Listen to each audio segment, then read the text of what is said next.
The slap cracked across the marble lobby like a gunshot. Ronke Ibe's head snapped sideways.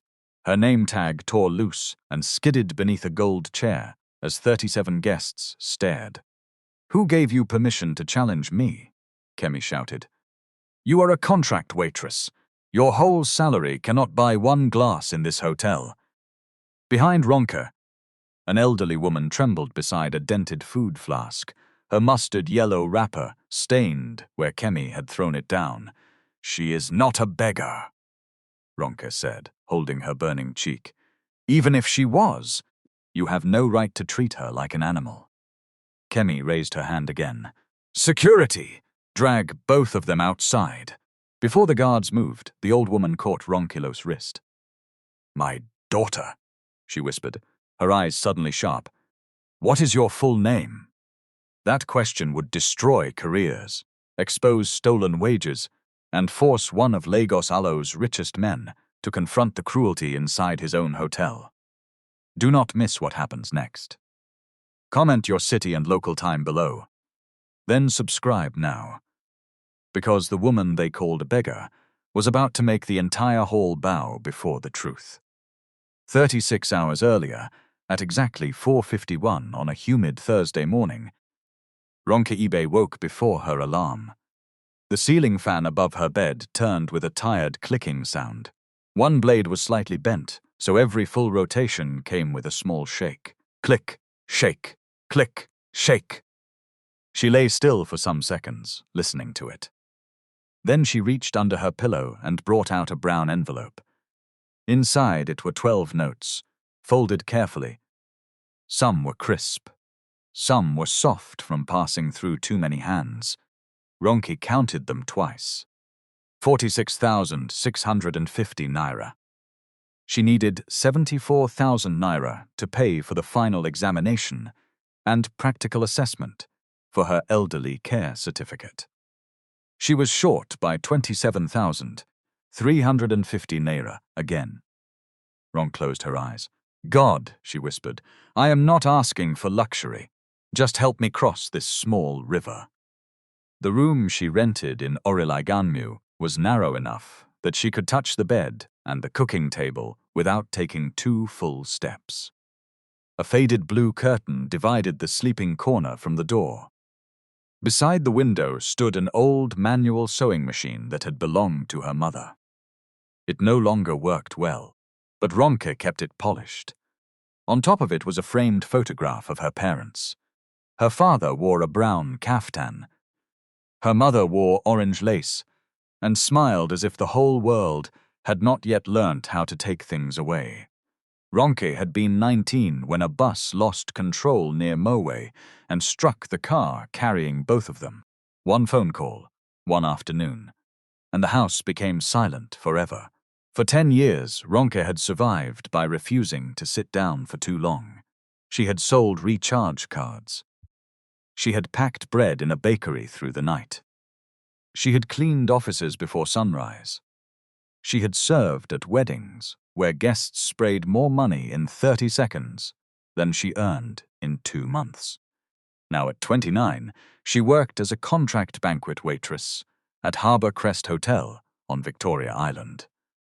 On paper, her salary was 72,000 naira. On the alert that entered her account, it was 48,600 naira. The difference disappeared into charges with big names and no explanations. Uniform maintenance, meal contribution, compulsory training, equipment risk levy. Ronke had attended no training for 6 months. Staff meals were usually 1 scoop of rice at the back of the kitchen, eaten standing. Her uniform was washed by hand in her room.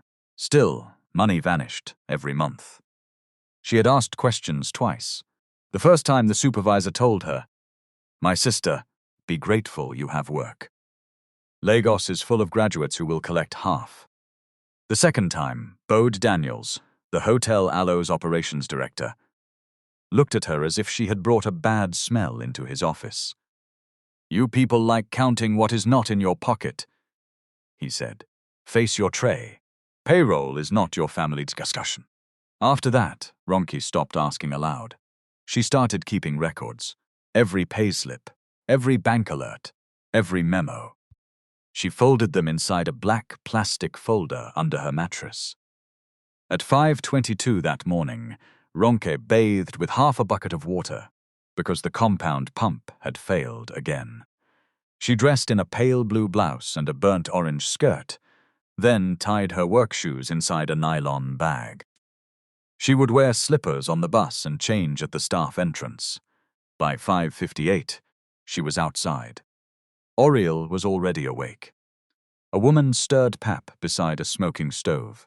Danfo conductors shouted destinations before the sky had fully changed color. A generator coughed somewhere behind a row of shops.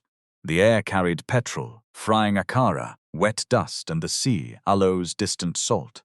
Ronke joined the queue for a bus going towards CMS. The conductor looked at her 50 naira note and squeezed his face. "Madam, bring change." "I do not have change." "Then stand one side." She stood. 3 people entered before another passenger helped her break the note.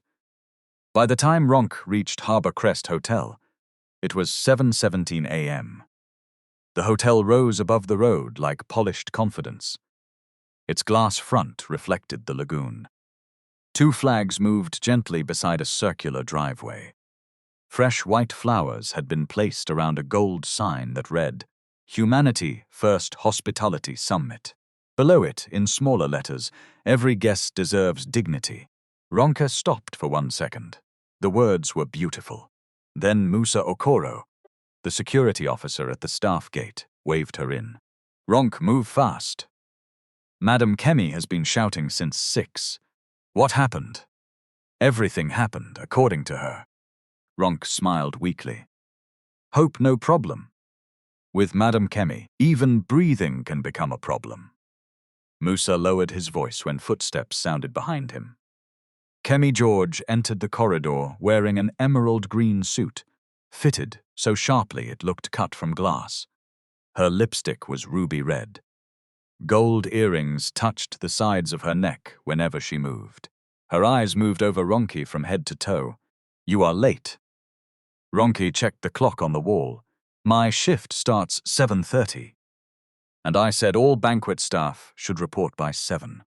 The message came after 11 last night, Ma. I was already asleep." Kemi Alo's mouth tightened. "Is that how people who want to leave poverty behave? Opportunity will knock, and you will be snoring with your village excuses." Ronke lowered her head. "Sorry, Ma. Do not sorry me. Change quickly. And remove that cheap orange underskirt before guests see it through your uniform. This is Harbour Crest, not Balagun Market."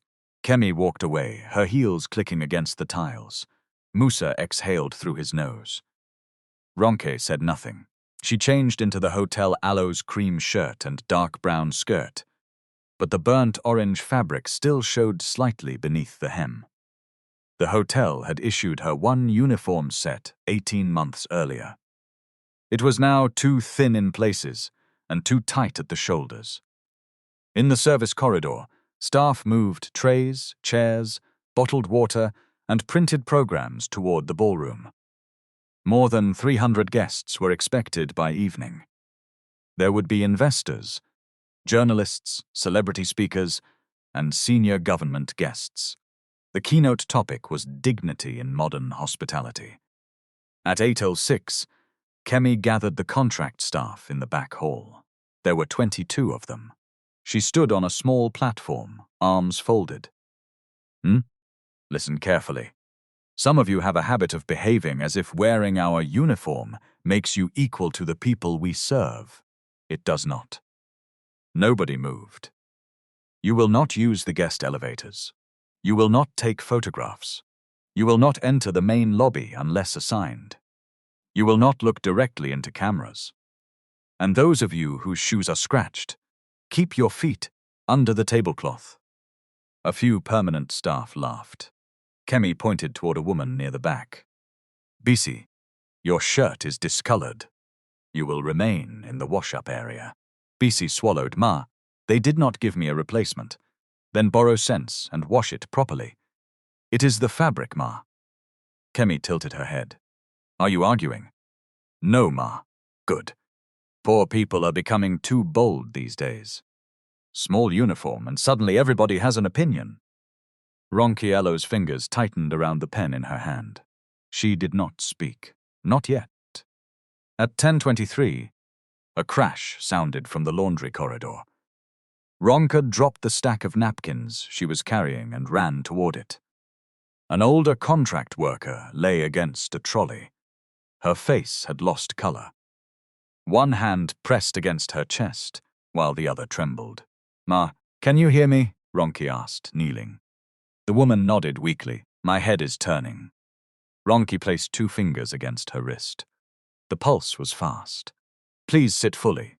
Do not stand. A floor supervisor rushed in. What is this? She nearly collapsed, Ronke said. We need first aid. Maybe her blood pressure. The supervisor looked at the mountain of linen waiting to be sorted. She should rest 5 minutes and continue. We are already behind. No, sir. She is sweating and confused.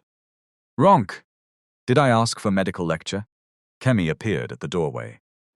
What is delaying the linen? The supervisor pointed. She says she is dizzy. Kemi looked at the woman on the floor. How convenient. Ma, the woman whispered. Kemi clicked her tongue. Every time there is serious work. One person will suddenly remember sickness. Stand up. There are 211 napkins waiting. Ronke rose slowly. Imma, she should not stand yet. Kemi turned. And when did we employ you as doctor? I am taking an elderly care course. Her pulse is not normal. Kemi gave a short laugh. So, because you attend evening class in one roadside center, you now want to run Harbor Crest Clinic? No, Ma. I am only saying, you are only delaying work. Ronke looked at the woman again. Her lips were dry. Please let us record it in the incident book and call the nurse. The corridor became quiet. Kemi Ibe's expression changed, not loudly, but fully. You like writing things down, Ronke? Ronke held her gaze. When somebody is unwell, it should be recorded. Carry her on your head then, since you want to be Mother Teresa. Kemi turned to the supervisor. Give them 7 minutes. If this laundry is not ready after that, deduct the delay from their shift allowance. She walked away. Ronke did not answer. She helped the woman to the staff clinic. The nurse checked her blood pressure and immediately called for transport to a nearby hospital. It was dangerously high. The incident book showed 10:31 a.m. Ronke stared at the time. She wrote it into a small notebook she kept in her pocket. That afternoon, during a 15-minute break, Ronke ate rice from a plastic bowl while sitting on an overturned crate behind the kitchen. Bisi joined her. You have started writing again, Bisi said. Ronke closed the notebook. Write because memory can be bullied. Paper is harder to intimidate. Bisi glanced around. Be careful. Bode asked why you kept last month Ibe's payslip. He asked you? He asked everybody in wash-up whether you were gathering staff complaints. Ronke stopped chewing. Did you tell him anything? I told him. I do not know. Bisi lowered her voice. My pay was $39,000 last month. They deducted $17,000 for uniform and training.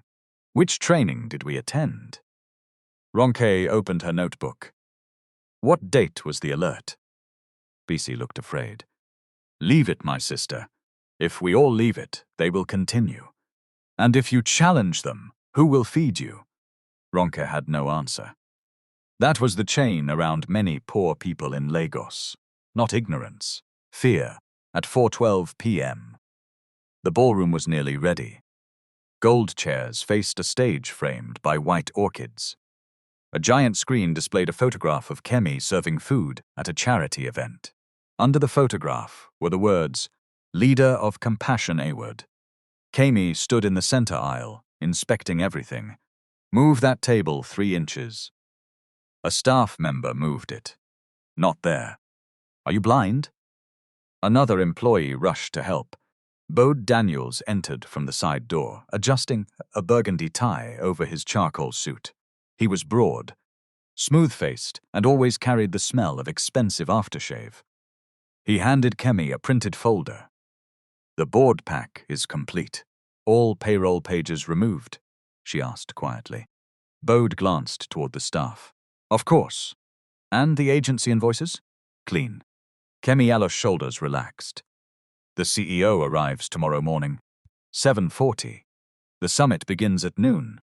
And the family trust representative? No confirmation. Good." Ronke passed with a tray of glasses.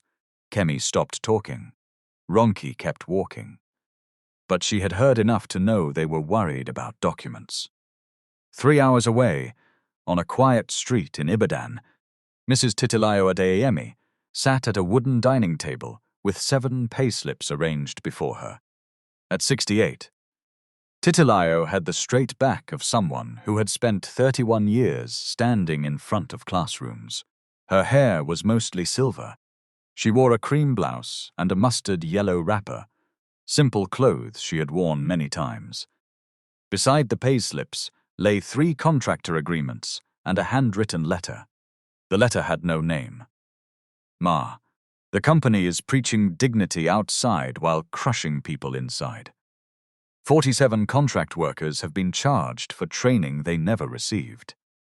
Tips are being taken. Complaints disappear. Please check before somebody is destroyed." Titilayo read the final sentence again. Her late husband had started a Adeyemi Crest, with 1 rented guest house and 11 rooms. She had kept the accounts at night after teaching during the day. When the business grew, they created a family trust to prevent outside investors from stripping workers of basic protections. Years passed. Her son Seyi expanded the company across West Africa. The buildings became taller, the reports became thicker, and people at the bottom became easier to hide. Titilayo picked up the phone and called the trust secretary. "I am coming to Lagos tomorrow. Ma, should I inform Mr. Seyi?" "Not yet." "Will you need a driver?" "My driver will take me." "Security?" "No convoy. I am going to read papers, not fight war." She paused. "Preserve every document connected to Harbor Crest contract staff. Do not alert hotel management." "Yes, Ma." Titilayo ended the call and placed the phone beside the handwritten letter. Her eyes stayed on one figure, 48,600 naira. The same amount had entered 7 different workers' ALO accounts, though their signed payroll sheets showed 72,000. Someone was eating from many small plates. And because the plates belonged to poor people, they believed nobody would notice. The next morning, Friday, July 17, Titilayo left Ibadan at 10:08 a.m. Her driver took the Lagos-Ibadan Expressway. Traffic moved slowly near Berger. At 2:46 p.m., the car Alo's temperature light came on. Steam rose from the bonnet near Oniken. The driver pulled aside. "Ma, the radiator hose has burst." "How long?" "Maybe 1 hour. Perhaps more." Titilayo checked her phone. 8% battery. The trust secretary had sent 3 messages about the board documents. Alo's assistant had also called, but Titilayo did not return it. She wanted to arrive quietly and speak to the compliance officer first. She booked a ride. Before the driver arrived, her phone died. Road closures around Harbor Crest forced the ride to stop at the service gate at 5:56 p. "Madam, main entrance is blocked," the driver said. "You can enter from here. It is the same hotel." Titilayo stepped out with her handbag, a metal food flask, and the brown evidence envelope. The flask contained moi and yam porridge packed by her housekeeper. Titilayo had not eaten since morning. At the service gate, Musa raised one hand. "Good evening, Ma. Staff entrance. I know. My car broke down. I need to enter the hotel. Do you have staff ID?" "No. I have a meeting." Musa looked at the cream blouse, the old leather handbag, and the scratched flask. He did not insult her, but he hesitated. With who, Ma? The family trust secretary. My phone went off. Musa opened the visitor book. Please write your name. Titilayo wrote carefully. Titilayo Adeyemi. Musa looked at it, then at her face. The surname caught his attention, but Adeyemi was common enough. Before he could call reception, his radio crackled. Kemi Alo's voice came through. Musa, who is standing at the service gate? An elderly visitor, Ma. She says she has a meeting. Invitation?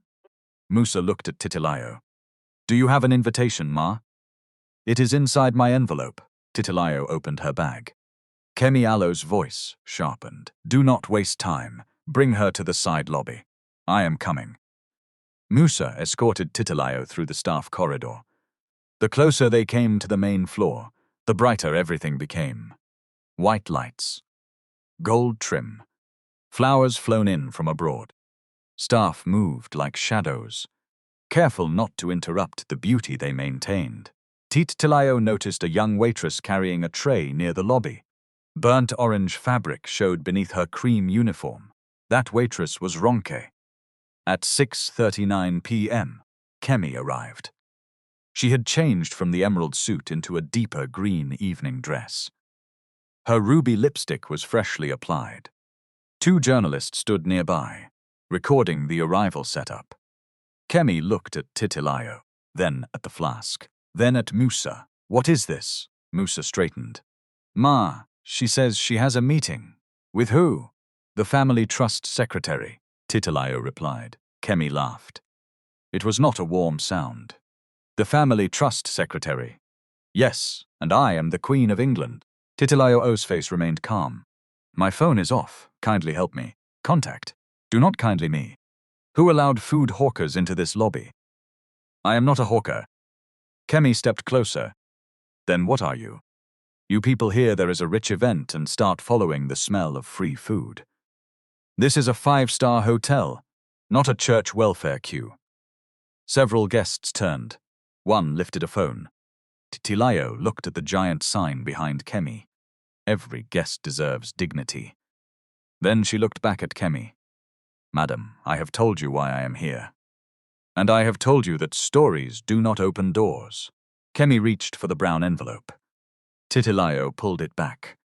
Do not touch my documents. Kemi Alo's face hardened. So you are now giving orders? She grabbed the top of the handbag. The flask slipped from Titilayo Alo's other hand. It struck the marble floor. The lid rolled away. Yam porridge spilled across the polished white surface.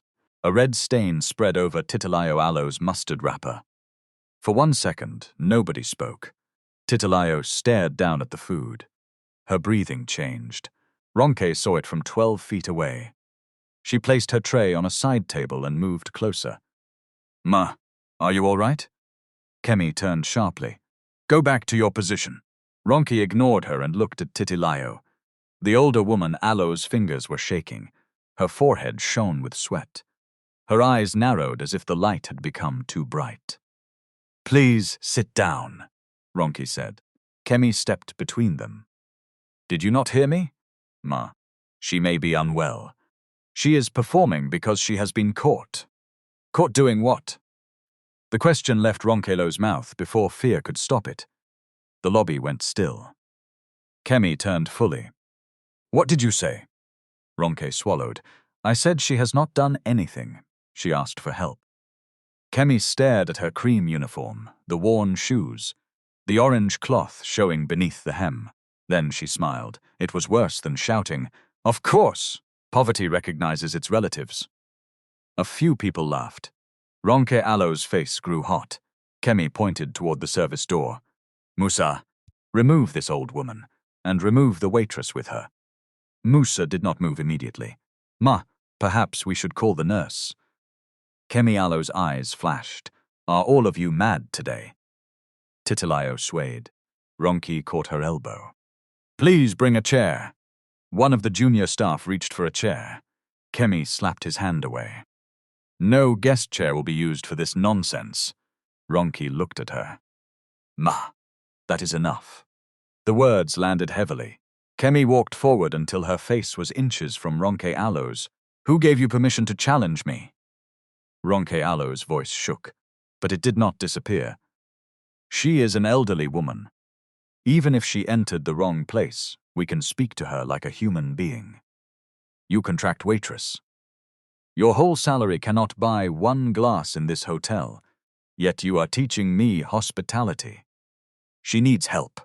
You need sense. Kemi pointed to the floor. Kneel down and apologize for embarrassing me before my guests. Ronke stared at the polished marble. Around her, 37 people watched. Some looked uncomfortable. Some looked entertained. Most did nothing. No, Ma, Ronke said. Kemi blinked. What? I will apologize if I insulted you. I did not. I only asked you to stop humiliating her. The slap came fast. Ronke Ibe's head snapped sideways. Her name tag flew from her chest and skidded beneath a gold chair. Someone gasped. Someone else whispered, Jesus. Kemi raised her hand again. She is not a beggar, Ronke said, pressing her palm to her cheek. Even if she was, you have no right to treat her like an animal. Security! Kemi shouted. Drag both of them outside. Before Musa moved, Titilayo caught Ronke Ibe's wrist. The old woman Ibe's grip was weak. Her eyes were not. My daughter, she whispered. What is your full name? Ronke Ibe, Ma. Titilayo nodded once, as if committing it to stone. Kemi bent, picked up Ronke Ibe's name tag, and snapped the plastic clip between her fingers. You are dismissed. Leave this building before I call the police. Ronke looked at the broken tag. 18 months of early mornings. Double shifts, burnt fingers, smiles forced through hunger, gone in one sentence. But Titilayo Ibe's knees began to buckle. Ronke caught her. Ma, please breathe slowly. Leave her, Kemi said. Let her family carry her. Ronke looked up. No. It was a small word, but it ended her fear. She turned to Musa. Help me take her outside. I am calling a ride to the clinic. Musa moved at once. Kemi stood in the center of the lobby, breathing hard. As Ronke and Musa guided Titilayo toward the service exit, the brown envelope slipped from Titilayo Ibe's bag. Neither woman noticed. Bode did. He bent quickly and picked it up. On the front was a dark blue seal, a Diemi family trust. His face changed. Kemi, he said quietly. She looked down at the seal. For the first time that evening, her confidence cracked. Only a little, but enough. Outside the hotel, the evening air felt heavy and wet. Ronke supported Titilayo with one arm while trying to book a ride with the other. Her hand shook so badly that she entered the wrong destination twice. Musa stood beside them. Madame, let me call the hotel nurse, he said. Ronke looked toward the service door. Through the glass, Kemi was still standing inside. No, she may stop them from coming. Musa winced. Ronke, I am sorry. For what? For not moving quickly. You moved in the end. That is not always enough. Ronke did not argue. The ride arrived at 6:57 p.m. It was a silver Toyota with a cracked rear light.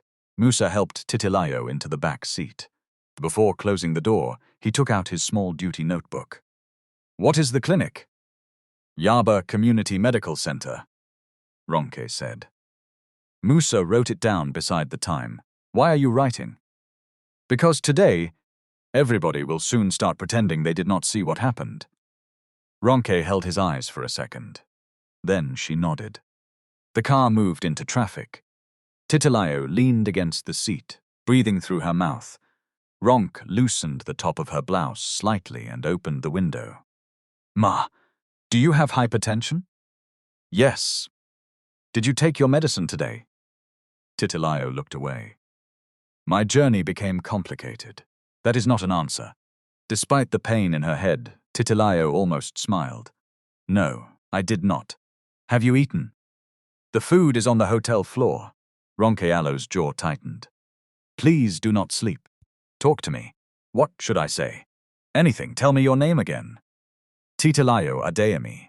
Ronke repeated it softly. Mama Titi, we will reach soon. Titilayo looked at her. Mama Titi, is it bad? No, it has been a long time since somebody called me that without planning to ask for something. The traffic near Costain slowed to a crawl. Motorcycles slipped between cars. Horns rose and fell. The driver muttered under his breath at a bus that cut across him. Ronke watched Titilayo carefully. Are you feeling chest pain? No blurred vision? A little. Nausea? No. Ronke took out her phone and called the clinic ahead. My name is Ronke Ibe. I am bringing an elderly woman with a history of hypertension. She is sweating, dizzy, and complaining of headache. We are about 8 minutes away. Titilayo listened. There was no panic in Ronke Ibe's voice now, only attention. At the clinic, a nurse took Titilayo straight to the examination room. Her blood pressure was dangerously high. The doctor ordered medication, blood tests, and observation. Ronke stood beside the payment desk while the cashier printed a bill. 8,450 naira. She stared at the figure. That money sat inside the brown envelope under her blouse. It was part of the fund for her certification exam. 27,350 naira short. Now she would be 35,800 naira short. The cashier tapped the desk. Madam? Ronke looked through the glass panel. Titilayo lay on a narrow bed while the nurse fixed a cuff around her arm. Can I transfer? Yes. Ronke paid. The alert entered immediately. Balance 38,200 naira. She turned the phone face down. At 8:19 p.m., the doctor allowed Titilayo to sit up. Her pressure had started coming down. Ronke brought her bread and a bottle of water from the small shop outside. Eat slowly, Ma. Titilayo took one bite. Then she looked at Ronke Ibe's swollen cheek. You should put ice on that. How much did you pay? It is fine. How much? 8,450. Titilayo reached for her handbag. It was not there. Her face changed. My bag. Ronke turned. You had it in the car? No, I had the flask. I had the envelope. The bag. She closed her eyes. I think Moose carried it outside. Ronke called him. He answered on the second ring. Ronke? Musa, Mama Titi Ibe's handbag. Did you see it? Yes, it is with me. I kept it in the security office. But there is no envelope inside. Titilayo sat straighter. The brown envelope. No, Ma, only your purse, keys, and medicine. Ronke looked at her. What was inside the envelope? Titilayo hesitated. Documents. Important? Very. Then we should report it. Titilayo Ibe's eyes narrowed with thought. Not yet. Ronke frowned. Ma, the people inside that hotel may have it. I know. The answer was too calm, Ronke noticed. Who exactly are you? Titilayo looked at her for a long moment. A retired teacher whose car broke down. That is true, but it is not complete. No, it is not. Ronke waited.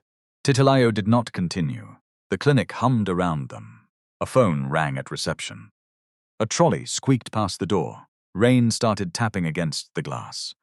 Finally, Titilayo said, My daughter, today is not the best time to answer that question. But I will answer it. When? Soon. Ronke rubbed her cheek. You know those people? I know the company. Are you an auditor? Not exactly. Government. Titilayo smiled faintly. No. Ronke studied her, then gave up. Fine. But you will not disappear without paying me back my 8,450 naira. Titilayo laughed.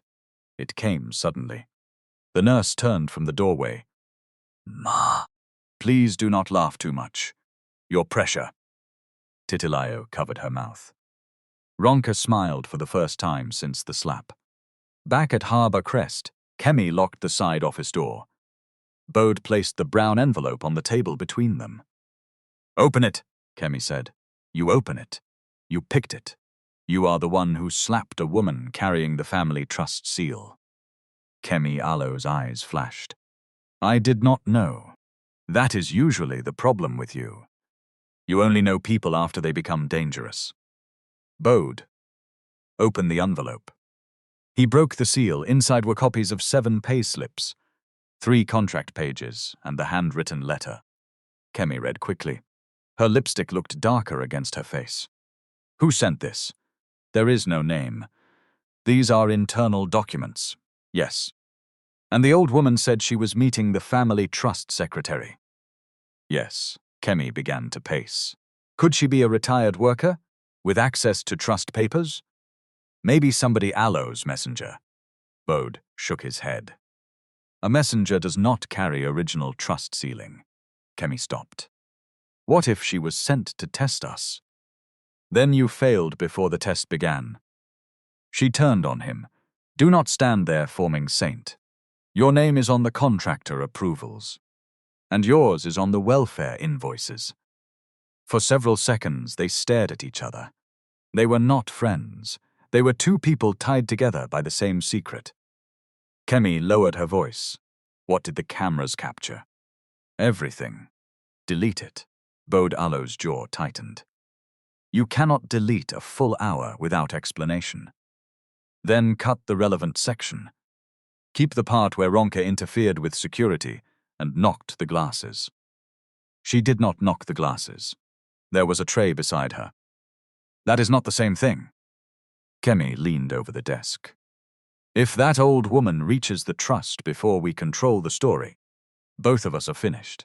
Do you understand? Bode looked at the pay slips. Then he picked up his phone. I will speak to the control room. And the external backup. Harbor Shield stores footage for 30 days, but nobody requests it unless there is a formal incident. Then there will be no formal incident. What about Ronke? Kemi glanced at the broken name tag still lying on her desk. We will make her the incident. At 9:07 p.m., a junior technician in the control room exported a 48-second clip under Bode Aloe's instruction. The clip began after the food flask fell. It showed Ronke stepping between Kemi and Titilayo. Ojnot Musa moving forward. It showed a tray of glasses being knocked when another employee shifted away. It did not show Kemi grabbing the handbag. It did not show the slap clearly, because Bode selected a side angle partly blocked by flowers. It ended before Titilayo nearly collapsed. Bode watched it twice. Add the staff corridor footage. The technician looked confused. Sir? Show Ronke entering the administrative wing earlier. She did not enter, sir. Find something close. The technician scrolled. At 4:17 p.m. Ronke had passed the corridor entrance carrying glasses. Bode pointed. That, sir. She did not go inside. Are you the director now? No, sir. Export it. At 9:34, Bode used his access card to enter the female changing area after ensuring it was empty. He carried a spare administrative key card inside his jacket. He opened Ronke Aloe's locker. There was 1 extra scarf, hand cream, a packet of sanitary pads, and a plastic spoon. He placed the card beneath the scarf. Then he left. The entry registered in the electronic access log. He did not think about that. At the clinic, Titilayo was discharged at 10:02 p.m. The doctor warned her to take medication regularly and return if symptoms worsened. Ronke ordered another ride. Where are you going, Ma? A small apartment in Ikoyi. You live in Lagos. I keep a place here. Ronke raised 1 eyebrow. Retired teacher with Ikoyi apartment. Teachers also know how to save. Not enough for Ikoyi. Titilayo laughed again, more carefully this time. They collected the handbag from Musa at the service gate. Kemi had gone home. Bode remained inside. Musa looked at Ronke Aloe's cheek. Do you need me to write a statement? Yes, Ronke said immediately. Titilayo looked at him. Write exactly what happened. Include the times. Musa nodded. I already wrote the times. Keep a copy outside the hotel. That instruction made him look at her differently. Yes, Ma. Ronke accompanied Titilayo to Ikoyi. The apartment was not small. It occupied the top floor of a quiet building with a private lift. A caretaker greeted Titilayo as a Madam Chairman before she gave him a sharp look. Ronke heard it. She said nothing until they entered. The sitting room had old family photographs, shelves of books, and one large painting of a younger Titilayo standing beside a man at the opening of a guest house. Below the painting was a silver plaque. Adeyemi, crest, hospitality. Ronke stopped. She looked at Titilayo, then at the plaque, then back at Titilayo. You are connected to the hotel? Yes. How? Titilayo removed her shoes and sat down. My husband and I started the first guest house. Ronke did not move. The Adeyemi crest? Yes. And say Adeyemi. My son. The room went completely silent. Ronke heard the refrigerator switch off in the kitchen. She heard rainwater dripping from the balcony. She heard her own breath. Me. Kemi slapped me because I defended the mother of the owner. Titilayo Alo's face became serious. Ronke blinked. No? Kemi slapped you because you defended an old woman she believed had no power. Do not allow my surname to change the meaning of what happened. The words settled between them. Ronke slowly sat opposite her. So you came to inspect the hotel. I came because somebody sent evidence of wage theft. The envelope. Yes, and now they have it. They have copies. The originals are safe elsewhere. Ronke let out a breath. You planned for that. I have lived long enough not to carry the only copy of anything important. For the first time that night, Ronke felt a small piece of relief. Then her phone vibrated. A message from the staffing agency. Dear Ms. Ronke Ibe, your deployment to Harbour Crest Hotel has been terminated with immediate effect due to gross misconduct, assault, breach of guest security, and suspected theft of administrative access property. You are directed to return all company items by 10 a.m. tomorrow. Ronke read it twice. Her hand began to shake. Titilayo watched her. What is it? Ronke passed the phone. Titilayo read the message slowly. They have already started, she said. At 11:46 p.m. An anonymous account posted the edited video to a private WhatsApp group used by hospitality recruiters in Lagos. The caption read, Contractress attack, management after smuggling. Woman into 5-star event. By morning, the video had moved beyond the group. Somebody uploaded it to a public page. The 48-second clip gathered more than 19,000 views before 8 a.m. People commented without knowing anything. This is why poor people cannot handle small opportunity. She wants settlement money. See how she is dragging her manager. Village behavior inside luxury hotel. One person wrote, there must be another side. That comment received 6 replies calling the person foolish. Ronke saw the video at 7:12 a.m. She had not slept. Her cheek had swollen overnight. Her eyes were red. She sat at Titilayo Alo's dining table, with a cup of tea growing cold before her. Her phone rang. It was the Elderly Care Training Center. Miss Ibe? Yes, Ma. This is regarding your placement interview next Tuesday. Ronke held her breath. Yes, Ma. We received a video this morning. The facility has concerns about aggression and professional conduct. The video is edited. We are not making a final judgment, but the interview has been postponed pending clarification. Please, Ma, I can explain. You may submit a written statement. The call ended. Ronke placed the phone down. For a few seconds she did not react. Then her mouth folded inward. She covered her face with both hands.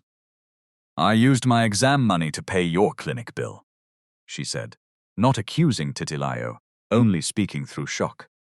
I lost my job. Now they have blocked the placement. Titilayo moved toward her. Ronke stood suddenly. I am sorry, Ma. I should go. Ronke. I need to think. Do not face this alone. Ronke looked at the older woman. Her eyes were full now. I have faced everything alone for 10 years.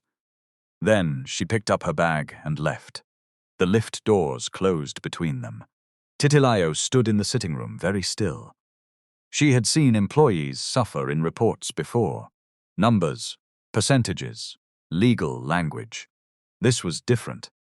A life could be damaged before breakfast, and the people doing it would still enter a ballroom at noon to speak about dignity. At 8:41 a.m., Kemi arrived at Harbour Crest in an excellent mood. The online story was spreading exactly as she hoped. She walked through the lobby and paused beneath the summit banner. Bode joined her. The agency terminated Ronke, and the key card, found in her locker at 6:15 this morning. Good. The technician is uncomfortable. Then remind him who signs his contract. Bode lowered his voice. We still do not know who the old woman is. Kemi Alo's smile faded. Find out. How? Check the ride details. Musa wrote the vehicle plate. You said there should be no formal incident. I did not say there should be no intelligence. Bode glanced toward the ballroom. Sei lands this morning. Then we give him our report before anybody gives him theirs. At 9:10, Kemi emailed the CEO Alo's office a 6-page incident summary. It described Ronke as unstable, insubordinate, and possibly involved in a security breach. It described Titilayo as an unidentified woman who may have been used to gain access to confidential areas. It did not mention the slap. It did not mention the food flask. It did not mention the trust envelope. Truth had not disappeared. It had only been covered with professional grammar. At 9:36, Ronke reached her room in Oril. Her landlord stood outside. Oya. Ronke, I have been calling. I know, sir. You promised the balance this week. I lost my job yesterday. The landlord sighed. Everybody has problem. I am also paying loan. Give me 7 days. 3. Sir, please. 3 days. After that I lock the room. He walked away. Ronke entered and closed the door. The ceiling fan clicked above her. The old sewing machine stood in the corner.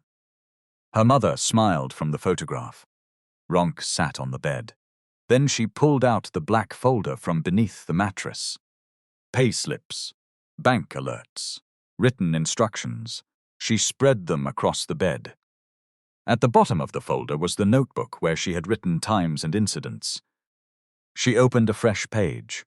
Friday, July 17, 6:39 p.m. Elderly woman brought through service corridor, 6:43 p.m.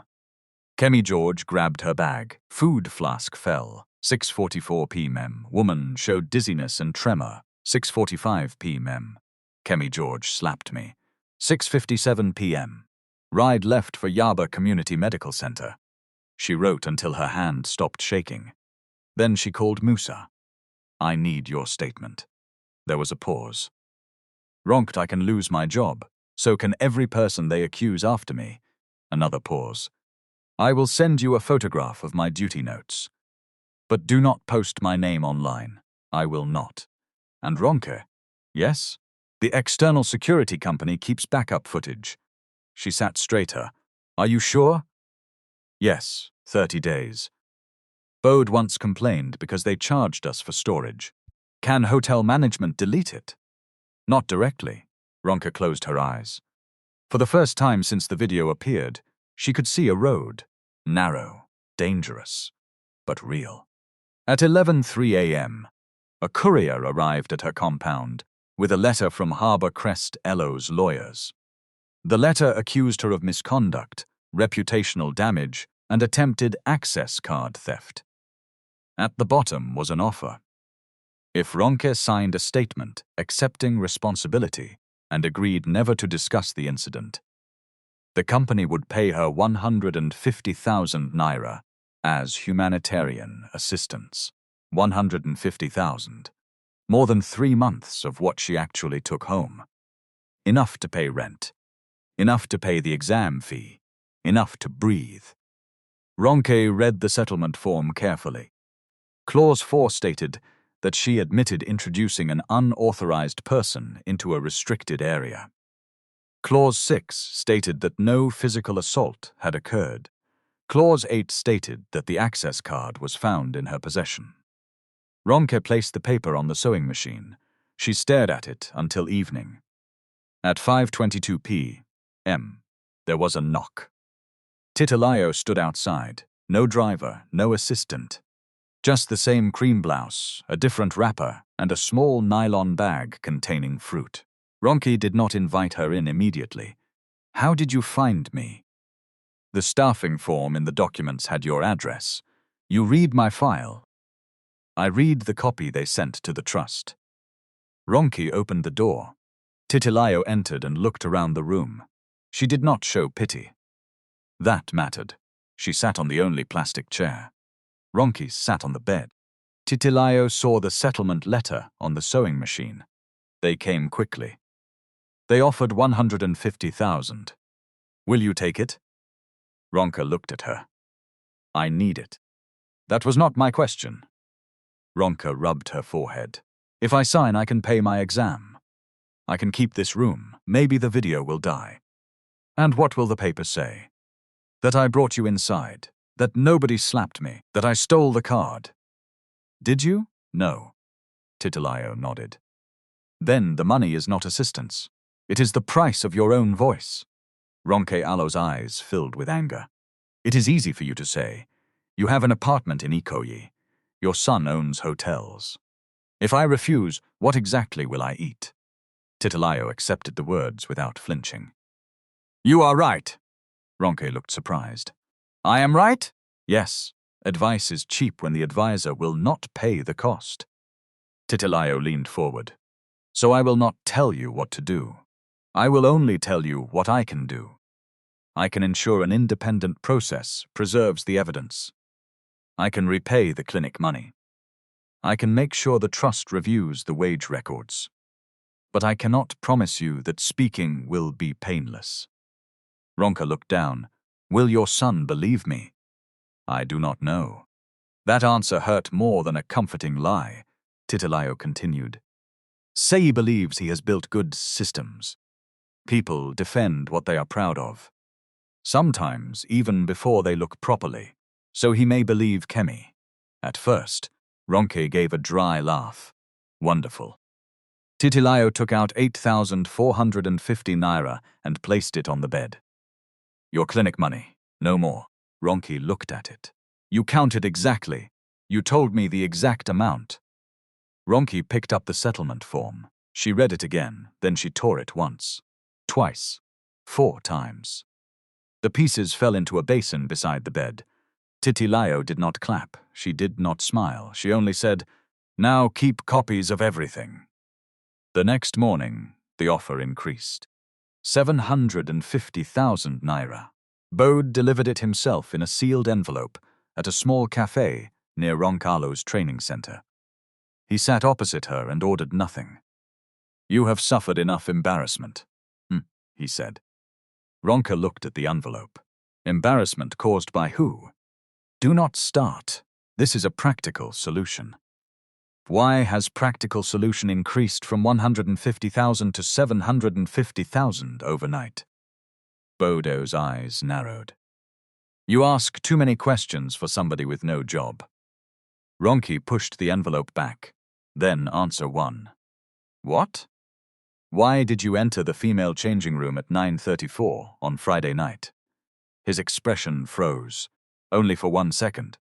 But Ronke saw it. "You are confused. The access log is not confused." Bode leaned closer. "Listen to me, Ronke.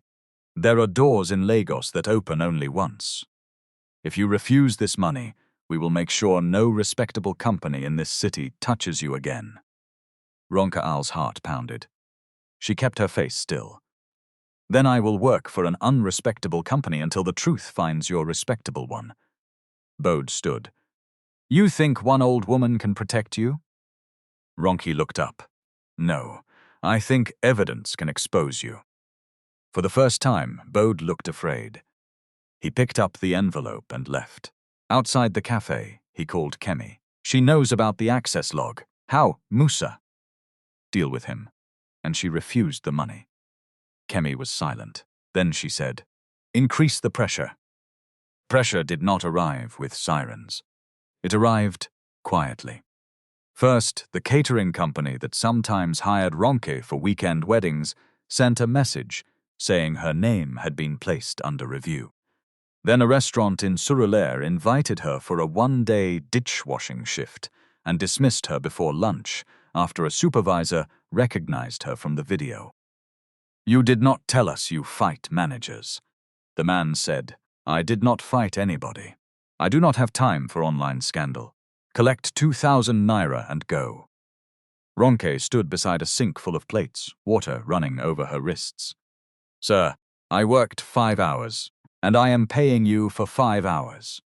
Go before customers see you." She collected the money. Outside, she sat on a low wall and stared at the traffic. A woman selling groundnuts passed. Ronke bought none.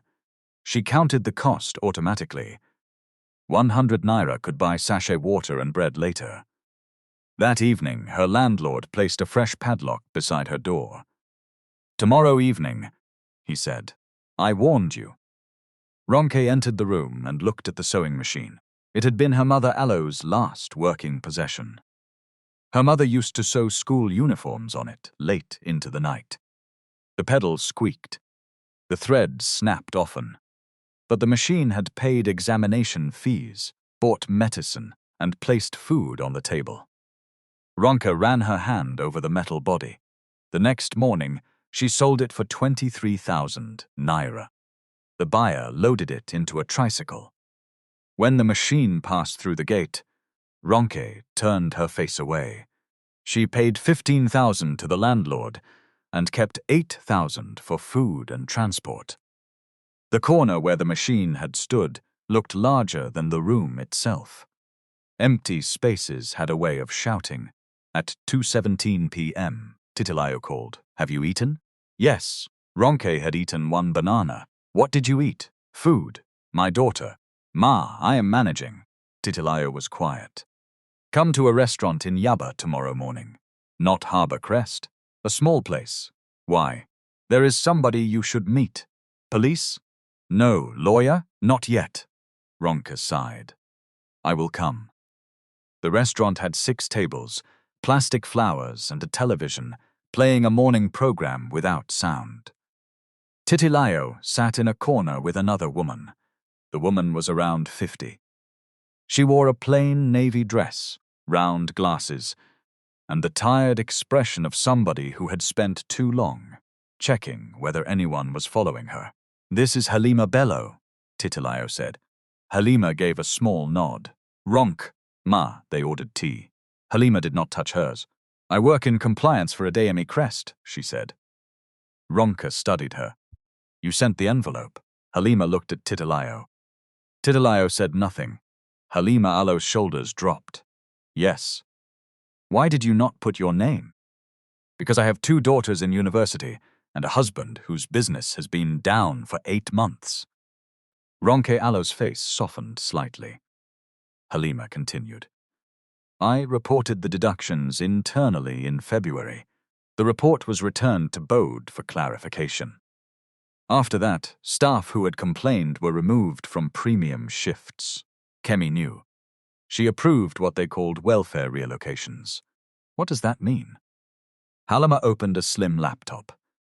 "It means money meant for staff transport. Meals and medical support was moved into guest relations expenses." She showed Ronke a spreadsheet. Rows of figures filled the screen. 47 names. 11 months. Charges for training that never happened. Charges for meals that were never served. Tips recorded as promotional funds. "What did they use the money for?" Ronke asked. "Gift bags for influencers.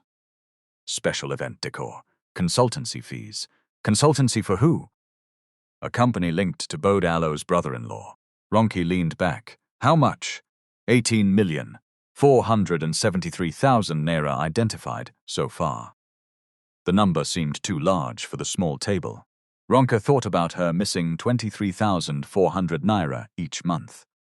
Small cuts from many people. A river built from drops. "Why are you showing me?" Halima clasped her hands.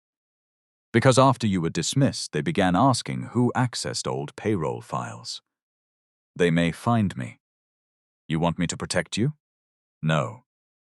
I want to know whether you will testify. Ronke looked at Titilayo. Testify where? An independent review, Titilayo said, and if necessary, before the board. Ronke gave a tired laugh. Before the same board whose CEO received Kemi Alo's report.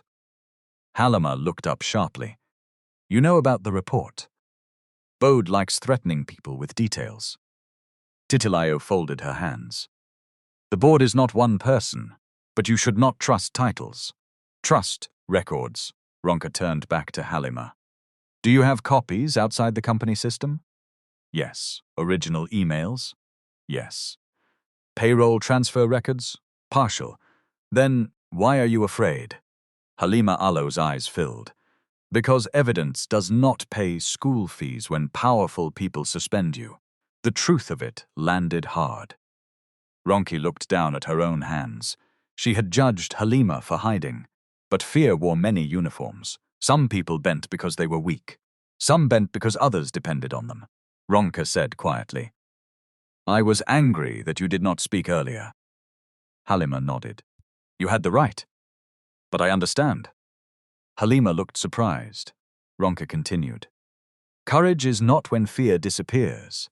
It is when fear stops making every decision. The older woman Al's lips trembled. I will testify, Ronke said. But we do it properly. No edited screenshots, no anonymous rumors. Everything must have dates. Titilayo looked at her with approval. Not pride, respect. Over the next 3 days, the 3 women built a timeline. Halima brought payroll spreadsheets and emails. Ronke brought her payslips, bank alerts, and notebook. Musa sent photographs of his duty log from a private number. Titilayo, Alo's trust secretary, engaged an external audit firm without using Harbor Crest management channels. The audit team sent a preservation notice to the outside security contractor, Harbor Shield Systems. The notice reached the company at 9:14 a.m. on Monday. 29 days remained before automatic deletion. At 10:03, Harbor Shield confirmed that the full lobby recording and administrative access logs had been secured. Kemi did not know. Bode did not know. They believed the truth had been deleted because the screen inside their own control room was empty. That afternoon, Musa received a suspension notice for failure to follow guest access protocol. He called Ronke from outside the hotel. They have removed me from duty. I am sorry. My wife is squeezing her face at me since morning. Ronke almost smiled. Did you tell her why? Yes. She said I should have stopped Kemi when she first insulted Mama Titi. Your wife is correct. I know. Musa sighed. What should I do now? Write down when they suspended you. Keep the letter. Do not insult anybody online. You sound like a lawyer. I sound like somebody learning the hard way. Ronke, they are saying you stole a card. I know. The card was used in the executive corridor at 8:58 p.m. that day. I was at the clinic. Exactly. Can you prove the time? The system logs can. And Bodhi entered the changing room at 9:34. Yes. Ronke stood up from the edge of her bed. Musa, do not send me anything you are not authorized to send. Tell the auditors where the records are. There was a pause. Why? Because if we steal evidence to prove they stole, they will use our mistake to bury their crime. Musa was silent. Then he said, You are right. That same Monday, Seyi Adeyemi returned to Lagos on a morning flight from Abidjan. At 42, Seyi had built the public image of a modern African business leader. He wore a bright cobalt suit without a tie. His interviews spoke of innovation, local employment, and sustainable growth. His company operated 9 hotels and 4 serviced apartment complexes. He knew occupancy rates by city. He knew revenue per room. He knew the cost of imported linen. He did not know that Ronke Ibe took home 48,600 naira after signing for 72,000. His car collected him at 7:41 a.m. On the drive to Harbour Crest, his assistant handed him Kemi Alo's incident report. Seyi read it in silence. Who is the employee? Ronke Ibe. Contract banquet staff. Was anybody injured? No confirmed injury. And the unidentified woman. Management believes she may have been part of the breach. Seyi frowned. Part of what breach? The report is full of conclusions and very few facts. The access card was found in the employee Alo's locker. Was she interviewed?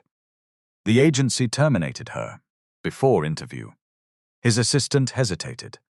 Yes, sir. Seyi closed the folder. That is poor process. But he did not reject the report. Not yet. At Harbour Crest, Kemi welcomed him with cameras waiting.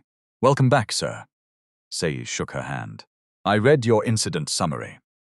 Kemi Alo's expression turned serious. Very unfortunate. Some contract workers do not understand boundaries.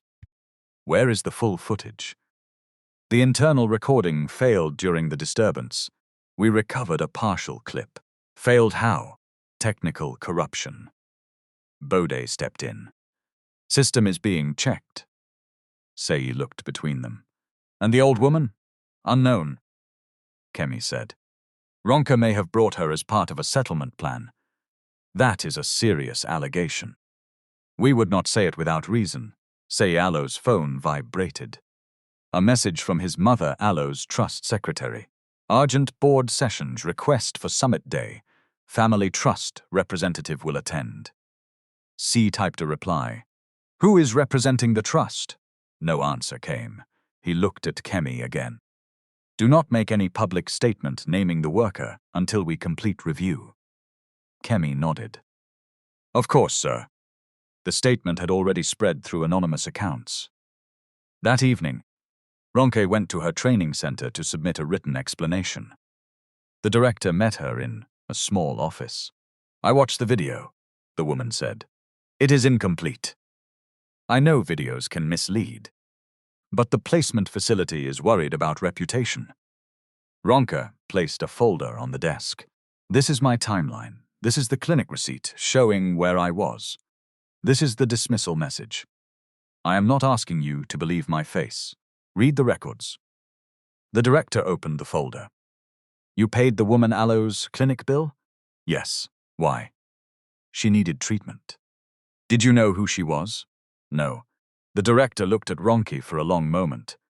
I will not cancel your course. But the placement remains paused until the investigation is clearer. Ronke nodded. It was not victory, but it was not erasure. Outside, Titilayo waited in a plain car. How did it go? They did not throw me out. That is something. It is not enough. No, it is not. Ronke entered the car. For some minutes, they drove in silence. Then Titilayo said, The summit is Friday. I want you there. Ronke turned. At Harbour Crest? Yes, forbid. They will arrest me at the gate. You will have a formal invitation from the family trust. And what will I do inside? Speak. Ronke looked out of the window. No, Titilayo waited. I cannot stand in that lobby again, Ronke said. Those people recorded me like entertainment. Some of them laughed. I still hear it when I close my eyes. You do not have to speak where the slap happened. It happened in front of them. That is the problem. Titilayo folded her hands over her bag. The audit evidence can proceed without you. Your testimony is not the only proof. Then why do you want me there? Because documents can show what was taken. Only a person can show what that taking did. Ronke shook her head. I have already lost enough. Titilayo nodded slowly. I will not force you. That night, Ronke received a message from an unknown number.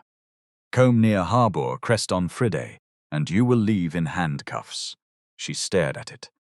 Another message arrived. Your mother is dead. Do not join her early because of small money. Ronke Alo's blood went cold. She locked the door twice.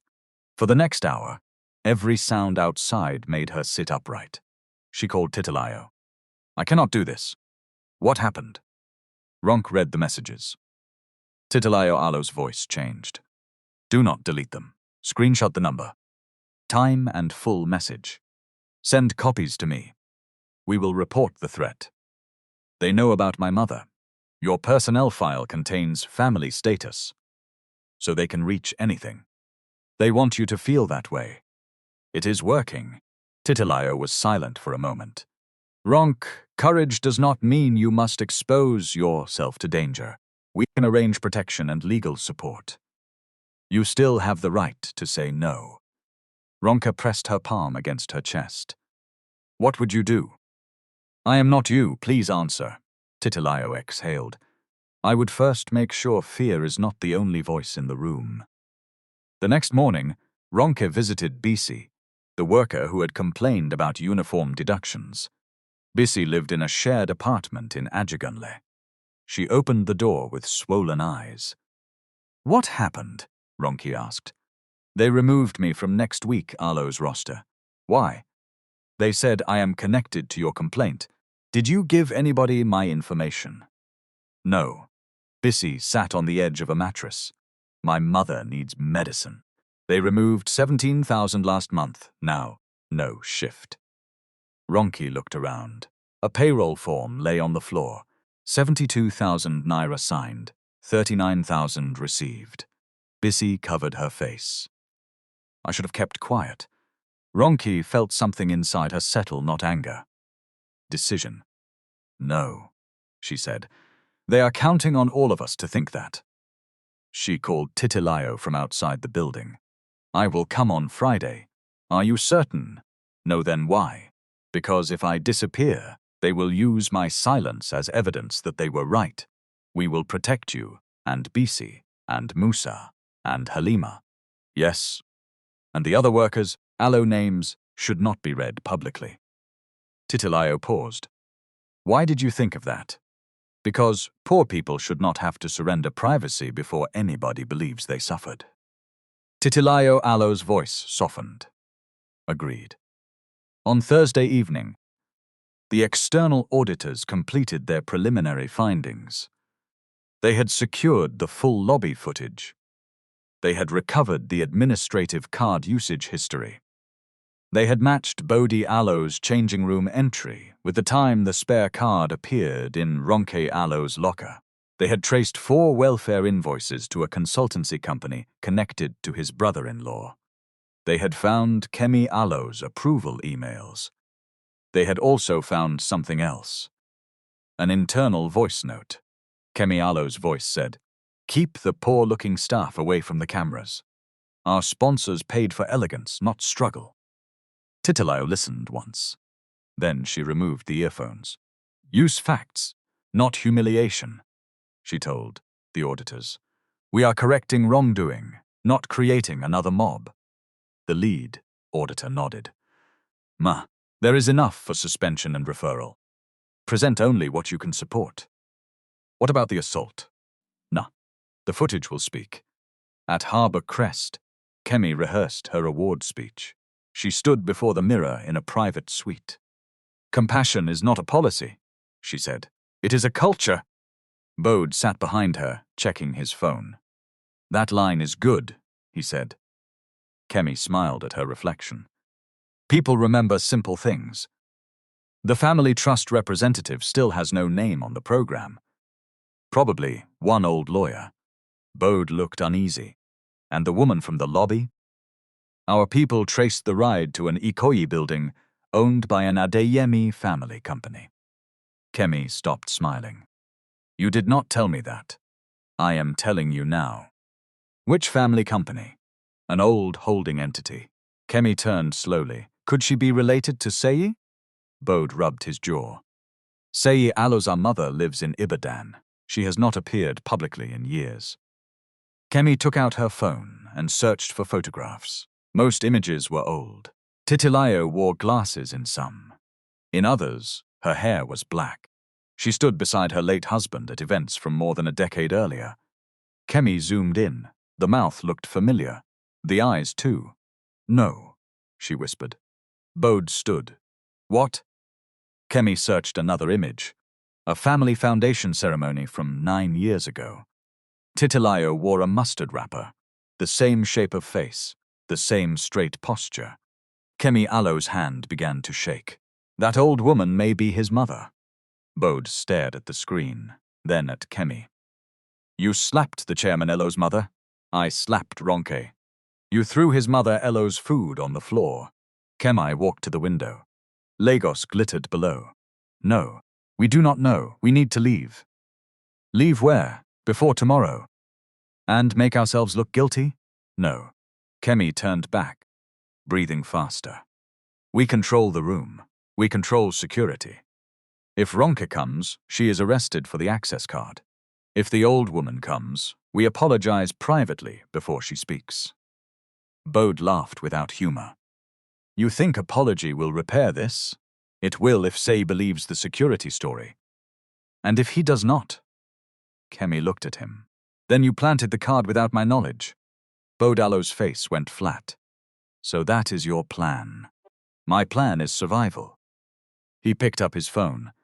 You should be careful, Kemi. I keep emails too. The silence between them sharpened. Two people tied by one secret were now preparing to cut each other loose. On Friday morning, Ronke dressed slowly. She did not have a suit. She wore her burnt orange blouse, a pale blue skirt, and the same brown shoes Kemi had mocked. The bruise on her cheek had faded to a yellow shadow. She packed her notebook, payslips, clinic receipt, and the broken name tag Musa had recovered from beneath the gold chair. At 8:12 a.m., a car from the family trust arrived. Titilayo sat inside wearing the same mustard yellow wrapper from the day of the incident. The stain had been cleaned. The metal flask sat beside her. Its side was dented. Ronke entered the car. Titilayo looked at her hands. They were trembling. Suppose nobody believes you today, Titilayo said. Will you still speak? Ronke looked through the windscreen toward the road ahead. Yes, Ma. Why? Truth does not become a lie, because powerful people refuse to clap for it. Titilayo nodded. Then come early.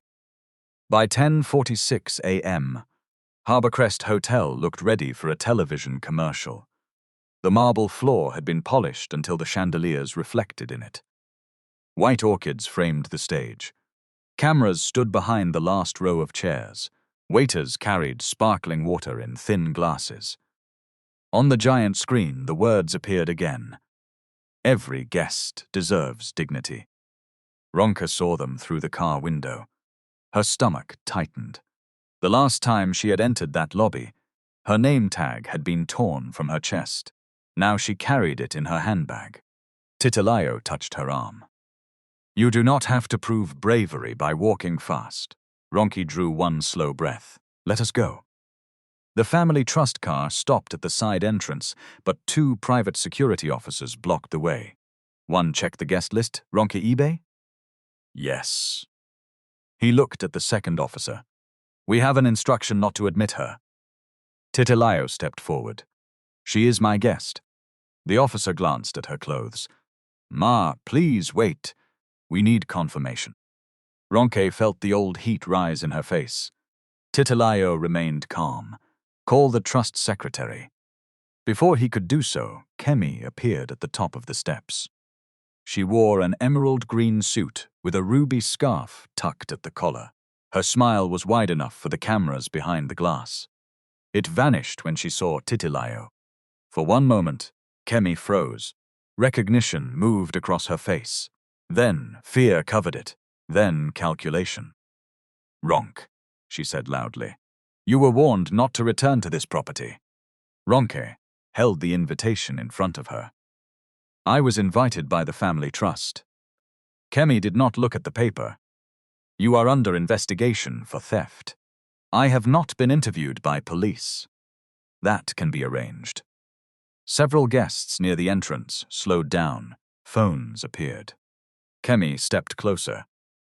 You have already dragged this hotel, Allo's name, through the gutter. Is that not enough? Must you come here again because you smell settlement money? Ronke Ibe's hands trembled. She pressed her notebook against her side. I came to give evidence. Evidence? Kemi laughed. You have one faded blouse, one dramatic old woman, and a hunger for attention. That is not evidence. Titilayo. Ibe's eyes sharpened. Madam, mind your words. Kemi turned to her. And you. We treated you with patience the first time. Do not mistake that for weakness. Ronke stared at her. Patience?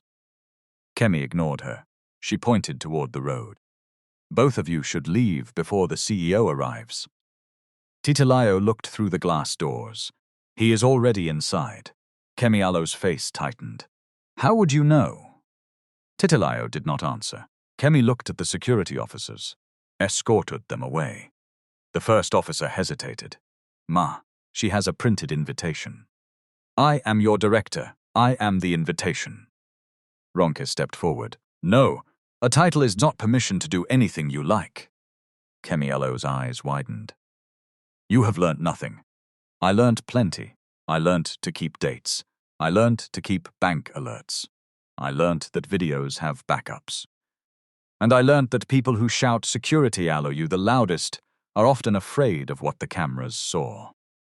The color left Bode Ibe's face as he came through the doorway behind Kemi. What did she say? Ronke looked directly at him. I said the cameras have backups. Bode stopped. Kemi recovered first. She is bluffing. Then allow the full footage to play, Ronke said. Not the 48 seconds you posted. Murmurs moved through the entrance. A journalist raised a microphone. Madame Kemi was the viral clip released by the hotel. No comment. Kemi snapped. The journalist kept recording. Inside the ballroom, Sei had just finished greeting 2 investors when the noise near the entrance reached him. What is happening? He asked his assistant. The assistant checked the live security feed on a tablet. There appears to be a confrontation at the side entrance. Sei saw Kemi. He saw Ronke. Then he saw the older woman in the mustard wrapper. The tablet nearly slipped from his hand. He walked quickly toward the lobby. His assistant followed. Sei pushed through the glass doors. Mum? The word cut through every other sound. Kemi turned slowly. Titilayo faced her son. For a moment, she was simply a mother looking at a child she loved. Then the moment closed. Sei. He came down the steps. What are you doing here? Why did nobody tell me? I came for the trust meeting. Sei looked at the security officers, Ronke and Kemi. What is going on? Nobody answered immediately. Kemi Ibe's mouth opened. Titilayo raised one hand. No, let her speak after everybody enters. Sei looked at Ronke Ibe's face. He recognized her from the incident report. You are Ronke Ibe. Yes, sir. Kemi stepped forward. Sir, this is the dismissed worker I told you about. She has manipulated your mother into what Titilayo turned. Kemi. The name was spoken quietly. Kemi stopped. You will not explain my own mind to my son. The journalist Ibe's camera zoomed closer. Sei looked at his mother again. You were the unidentified woman? Titilayo held his gaze. I was the woman your management called a food hawker, a welfare seeker, and a security threat. Sei Ibe's face changed. Kemi rushed to speak. Sir, there was confusion. She did not identify herself clearly. Titilayo looked toward the giant sign. Does dignity require identification? No one answered. Sei turned to Kemi. Did you know she was my mother? Would it matter? Titilayo asked. The question landed harder than accusation. Kemi Ibe's lips parted. Titilayo continued. If I were not his mother, would the food on the floor be acceptable? Would the slap become professional? Sei looked sharply at Ronke. Slap. Ronke reached into her bag and removed the broken name tag. Kemi Ibe's breath caught. Sei turned back to her.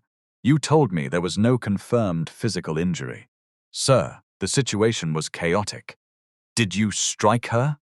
Kemi looked toward Bode. He looked away. Sei Ibe's voice hardened. Did you strike her? Kemi swallowed. I may have touched her while trying to restore order. Ronke Ibe's laugh came out once, sharp and unbelieving. You touched my face so hard my name tag entered under a chair. The journalist lowered the microphone in shock. Sei looked around at the growing crowd. This discussion moves inside.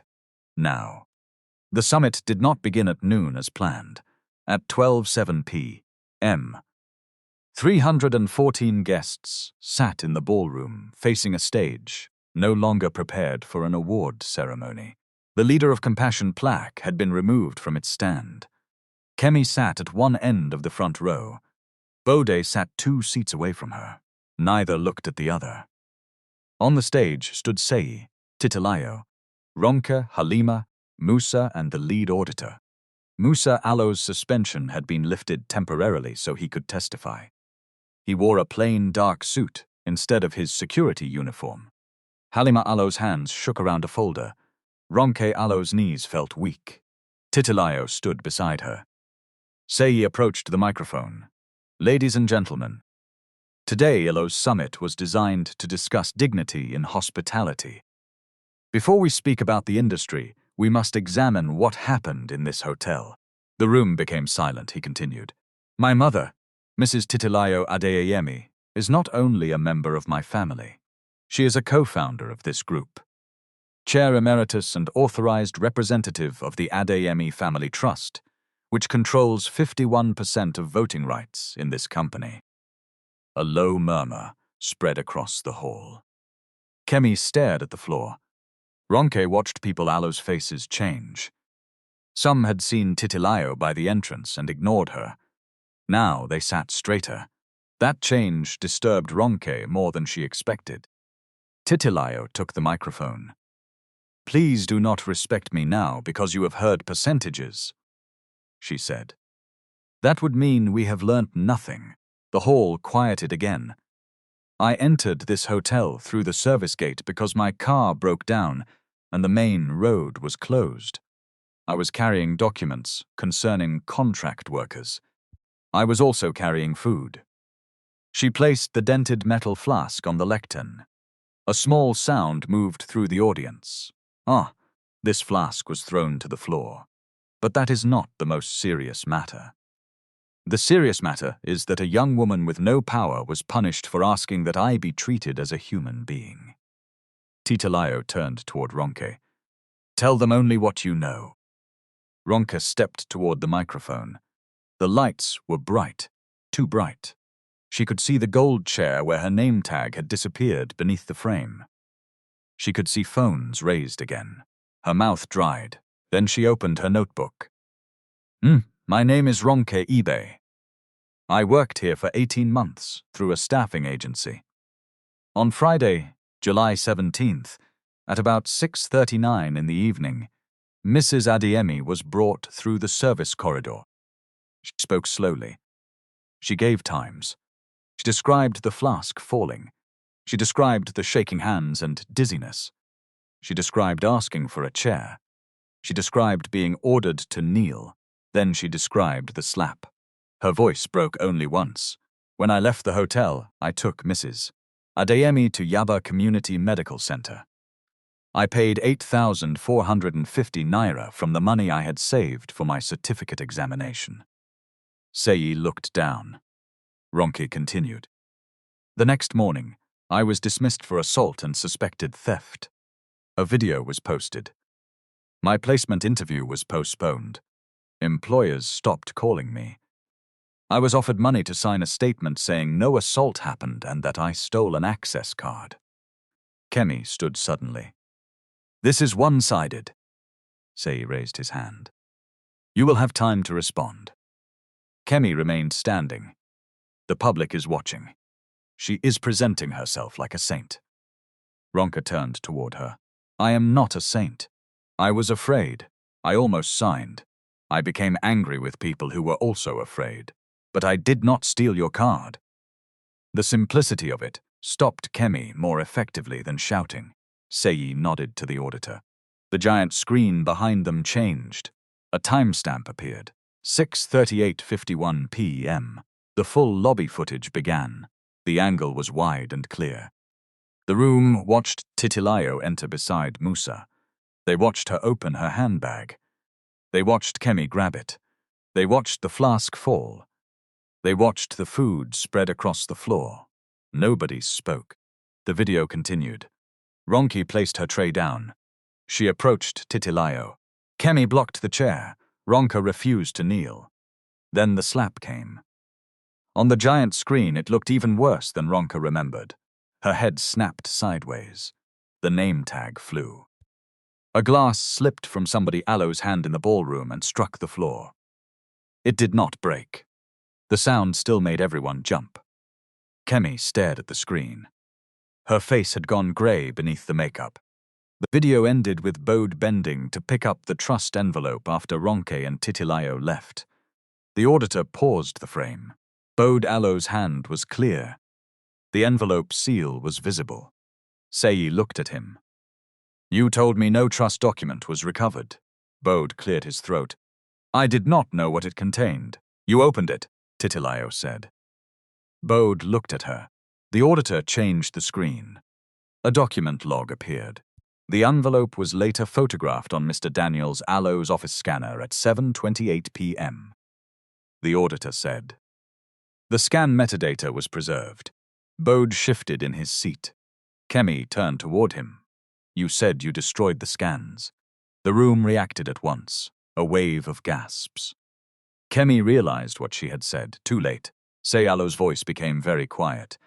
"You instructed destruction?" "No, sir. I meant..." The auditor raised another document. "We will proceed in order." The screen changed to an access card timeline. Or the card allegedly found in Ms. Ibe Alo's locker was used at 8:58 p.m. in the executive records corridor. The auditor turned to Ronke. "Where were you at that time?" "At the clinic with Mrs. Adeyemi." The clinic receipt appeared beside the access record. 8:54 p.m. payment. The Dr. Allah's attendance record showed Titilayo and Ronke present until 10:02 p.m. The auditor continued. At 9:34 p.m. Mr. Daniels used his personal access credential to enter the female staff changing area. A second timestamp appeared. The room murmured loudly. Bode rose. "I was conducting a security check. Was a female supervisor present?" "No." "Was the check recorded?" "No."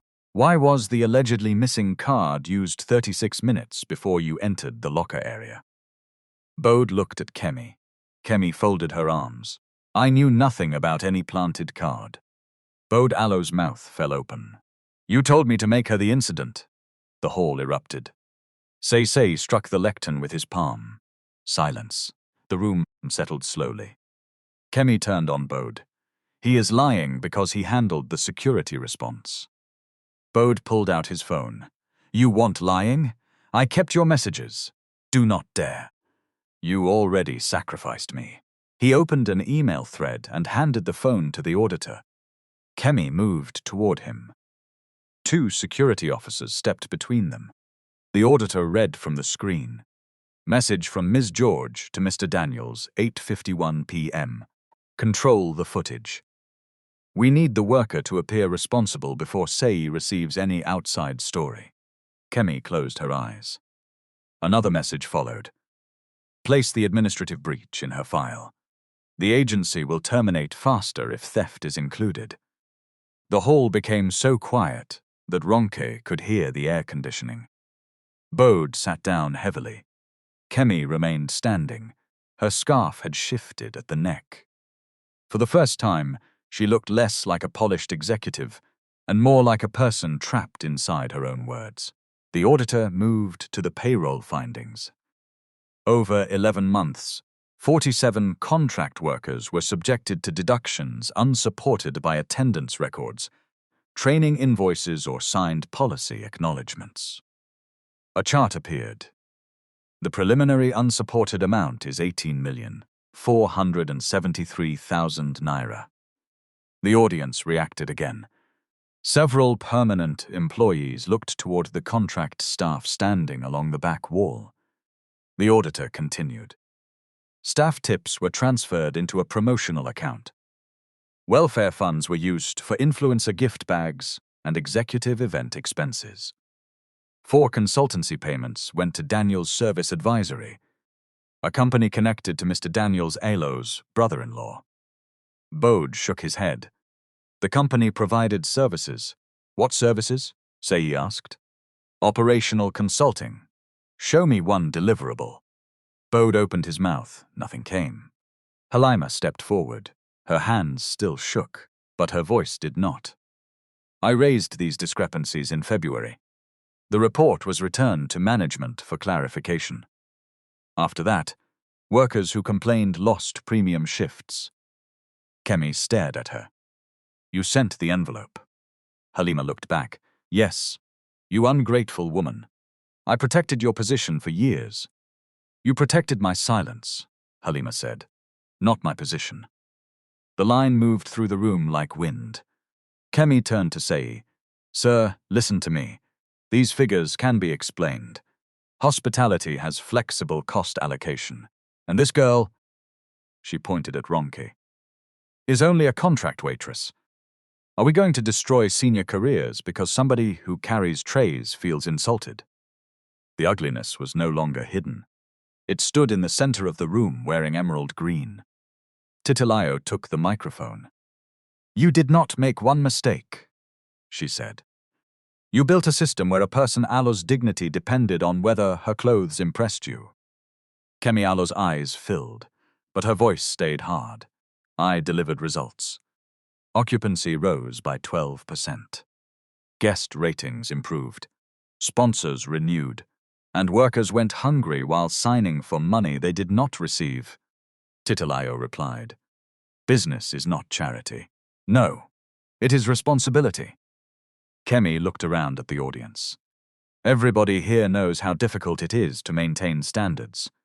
If you allow every cleaner, waiter and security guard to challenge management, there will be no discipline. Ronke stepped closer to the microphone. Discipline without dignity is only fear wearing a uniform. A few people clapped, then more. Titilayo raised her hand. The applause stopped. This is not theater, she said. Do not clap for a truth you will forget tomorrow. Sei stood away from the lectern for several seconds. His cobalt suit looked bright under the lights. His face did not. He had spent years telling audiences that company culture began at the top. Now the sentence returned to him. Not as a slogan, as judgment. He took the microphone. I did not slap Ronke, he said. I did not plant the card. I did not approve false deductions knowingly. Kemi Alo's expression lifted slightly, as if she expected rescue. Sei continued.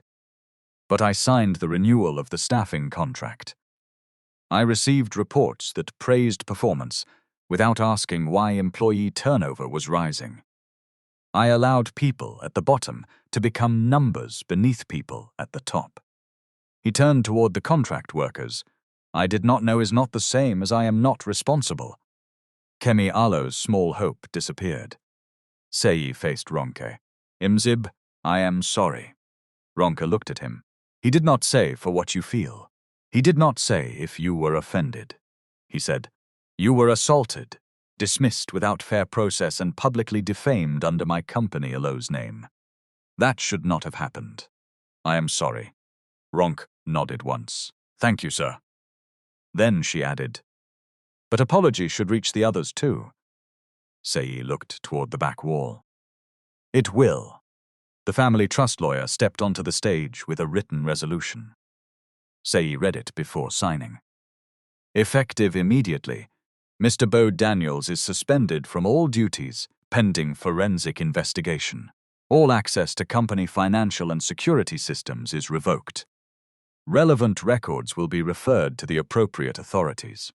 Bode stood. You cannot do this in public. Sei looked at him. The misconduct was carried out through public authority and company resources. The process will be documented. This is humiliation. Titilayo Alo's gaze did not move. You discovered the meaning of that word only when it reached your chair. 2 officers approached Bode. He looked at Kemi. She looked away. Say continued.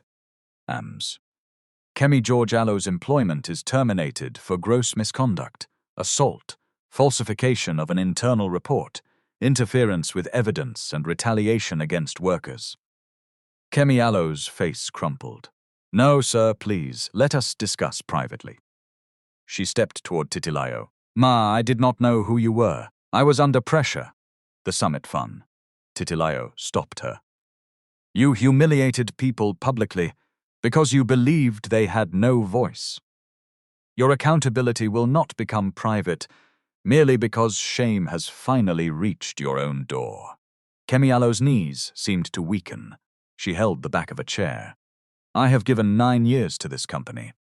Ronke thought of 18 months. Bisi Allo's missing wages, Musa Allo's suspension, Halima Allo's fear. Years did not cancel harm. Sei read the remaining resolutions. The Leader of Compassion Award was withdrawn. The staffing contract was suspended pending review. All 47 affected workers would receive wage reconciliation, withheld tips and interest after verification. Every dismissal or lost shift linked to complaints would be reviewed. A public correction would be issued regarding Ronke. Independent legal support would be provided to workers who wished to make statements. No worker Allo's name would be released without consent. The summit guests listened without moving. The program they expected had collapsed. Something more honest had taken its place. Kemi was escorted from the ballroom through the same lobby where she had ordered Ronke to kneel. Nobody spat at her.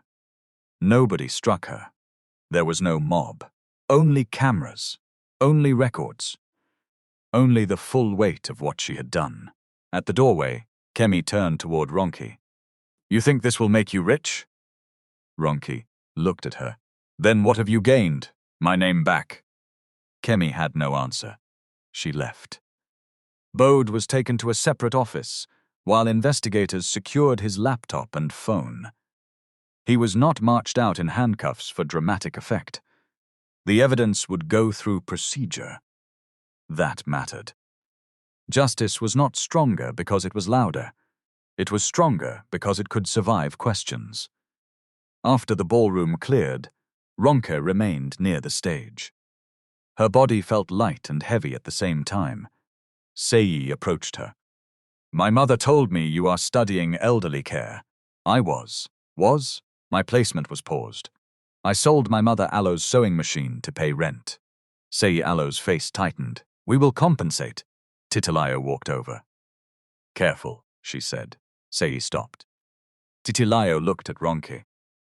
What work did you want to do before these people tried to bury your name?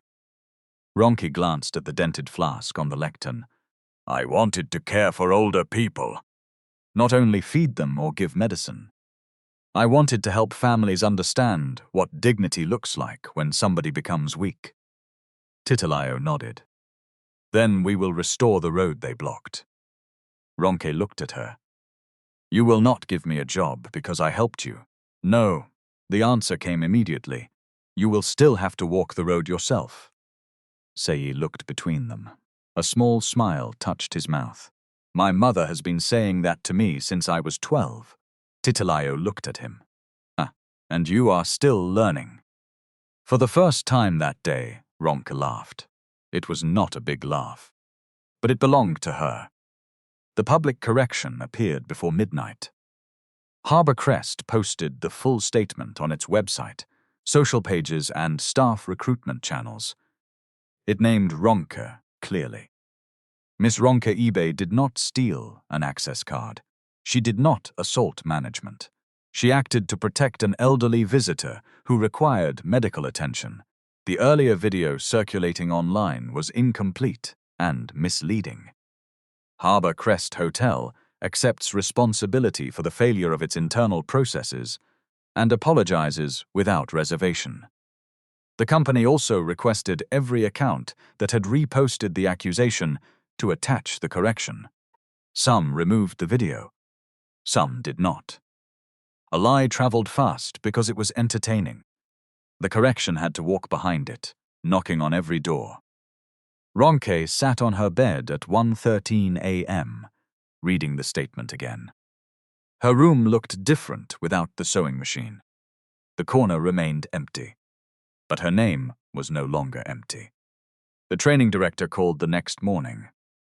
"Miss Ibe, we have reviewed the evidence released yesterday." Ronke held the phone tightly. "Yes, ma. Your placement interview will proceed on Tuesday." Ronke closed her eyes. "Thank you. We should not have postponed it on the strength of an edited video alone." The woman Aloe's voice was careful. "We are reviewing our own process." Ronke appreciated the words. "Still," she asked, "would you have called if the old woman was not Mrs. Adeyemi?" There was a pause. "I would like to say yes. That is not an answer." "No," the director admitted. "Perhaps not as quickly." Ronke looked at the light entering through her curtain. "Then please change that too." "We will." On Monday, the independent investigators began interviewing workers one by one. The meetings did not take place at Harbor Crest. They used neutral offices in Yaba, so employees would not have to walk past the managers who had controlled their shifts. Workers were allowed to bring a support person. Interpreters were provided where needed. Nobody was required to surrender a phone or sign a blank page. Ronke attended her interview at 11:27 a.m. She brought her black folder. The investigator asked about the assault, the wage deductions, and the settlement offers. Ronke answered only what she knew. When asked whether Kemi had directed Bode to plant the card, she said, "I did not hear that instruction. I only know Bode entered the changing area, and the card appeared in my locker afterwards." The investigator nodded. "You are careful. I have learnt that truth becomes weak when people add what they cannot prove." Outside the building, Musa waited for his own interview. His suspension had been converted to paid administrative leave. "How was it?" he asked. They asked many questions. "Did you mention that I hesitated?" "Yes." Musa Aloe's face fell. Ronke touched his arm. "I also said you helped us, kept the times, and told me about the backup system." He nodded slowly. "I wish I had stood in front of Kemi before you did. You cannot change that moment." "I know. You can change the next one." Musa looked toward the office door. Then he went inside. Halima Aloe's interview lasted 3 hours and 17 minutes. She handed over original emails, approval chains, and archived payroll comparisons. When she came out, her eyes were swollen. Titilayo was waiting nearby. "I should have spoken sooner," Halima said. "Yes," Titilayo replied. Halima looked down. Titilayo continued. "But speaking late is still better than dying with the truth inside you." Halima wiped her face. "Will I lose my job?" "Cannot promise outcomes before review." Halima Aloe's shoulders stiffened. Titilayo added, "But retaliation for protected disclosure will not be tolerated. Your performance will be reviewed separately from your evidence." Halima nodded. It was not the warm promise she wanted. It was better. It was a fair one. Within 3 weeks, forensic accountants expanded the total unsupported deductions to 19,086,400 naira. The increase came from staff transport allowances and event tips that had not appeared in the first documents. Investigators traced a portion of the funds into Daniel's service advisory. Bode insisted the company had provided consulting. He produced 2 reports. Both had been created after the audit preservation notice. Their metadata showed it. The matter was referred to law enforcement and the relevant financial authorities. Bode was later charged with offenses connected to false documentation and misapplication of funds. His lawyer entered a not guilty plea, and the case moved through the courts. No narrator declared him guilty before judgment. Evidence deserved procedure. Kemi Aloe's case was different. The audit did not prove that she received money from Bode Alo's company. It proved that she approved unsupported welfare transfers, directed interference with footage, supported false reporting, and assaulted Ronke. The company terminated her employment and cancelled unpaid performance bonuses. Ronke filed civil claims concerning assault and defamation. Kemial's lawyers first offered a private settlement with a confidentiality clause. Ronke rejected it, not because she wanted endless war. Because the correction had to remain public. After mediation, they reached an agreement that included compensation, legal costs, and a signed statement from Kemi acknowledging that Ronke had not stolen property or attacked her. Kemi did not write a dramatic confession. She did not call Ronke her sister.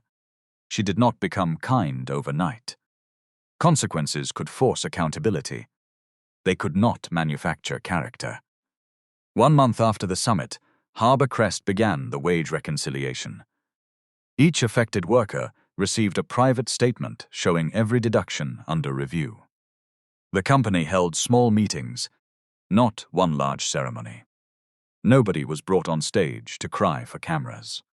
Bissy received 33,000 naira in unpaid wages, 17,000 in wrongful uniform charges, withheld tips and interest. When the alert entered her phone, she stared at it for several seconds. Then she called Ronke. "My sister." "Yes?" They paid it. "How much?" Bissy read the figure. Ronke smiled. "Check the statement line by line." "Can I not rejoice first?" "Rejoice, then check." Bissy laughed through tears. "You have become compliance officer already. God forbid. Let me pass my exam first." Musa returned to work after the review. He received a formal warning for failing to escalate a vulnerable visitor, Elo's medical distress, quickly enough. He also received written recognition for preserving the duty log and cooperating with investigators. At first, he felt offended by the warning. "I helped them," he told his wife. His wife looked at him over a pot of stew. "You helped after standing there while that woman was insulted." Musa squeezed his face. "Must you always support strangers against your husband?" "I support truth. Eat your food." He ate. The warning remained in his file for 6 months. So did the commendation. People were rarely only one thing. Halima remained in the company, but not as the automatic hero of the story. The review found that she had followed some reporting procedures and failed to follow others. She received protection as a whistleblower, additional training, and a seat on a temporary labor oversight committee. 3 months later, after an open selection process, she became deputy head of workforce compliance. Her first policy proposal was simple. No wage complaint could be returned only to the manager accused in the complaint. The board approved it. Seyi ordered a review across all 9 hotels. The results were uncomfortable. Harbour Crest was the worst case, but not the only one.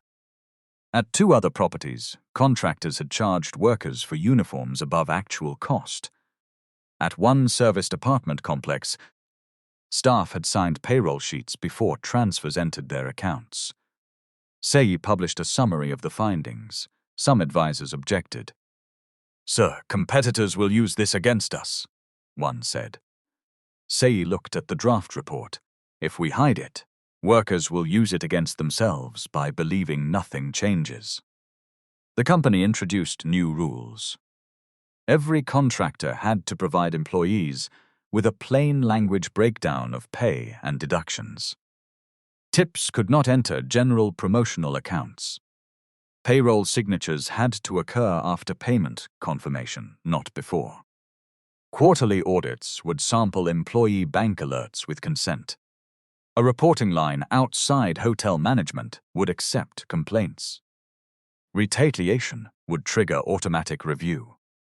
Staff training included how to respond when a guest appeared confused, unwell, or unable to prove an appointment, and one sentence was placed in every service manual. Appearance is not evidence of ability to pay, purpose of visit, or personal worth. Some managers complained that the rules were too strict. Titilayo answered during a board meeting. If a rule preventing humiliation feels heavy, ask what you have been carrying comfortably before. The room had no response. Ronke Ibe's own road was slower. The company paid her back wages, withheld tips, lost shift compensation, and part of the civil settlement. The amount was enough to replace the rent money, pay her examination fee, and recover what she had lost during the weeks of unemployment. Sei offered to replace the sewing machine. Ronke refused at first. It was my mother Ibe's. I know a new one cannot be the same, he said. Then why buy it? Not as replacement, as equipment. Ronke thought about it. Eventually, she accepted a basic machine through a restitution fund available to any worker who could document property sold during retaliatory unemployment. She did not accept a private gift. That difference mattered to her. The new machine stood in the same corner. It did not carry her mother Ibe's fingerprints. But Ronke used it to repair uniforms for 3 women attending her care course. The corner was no longer empty. Her placement interview took place on Tuesday at 9:33 a.m. The panel asked technical questions. How would she respond to an older client who refused medication? How would she document a fall? What signs might suggest stroke? How should a caregiver maintain dignity during bathing and dressing? Ronke answered carefully. She did not mention Titilayo unless asked.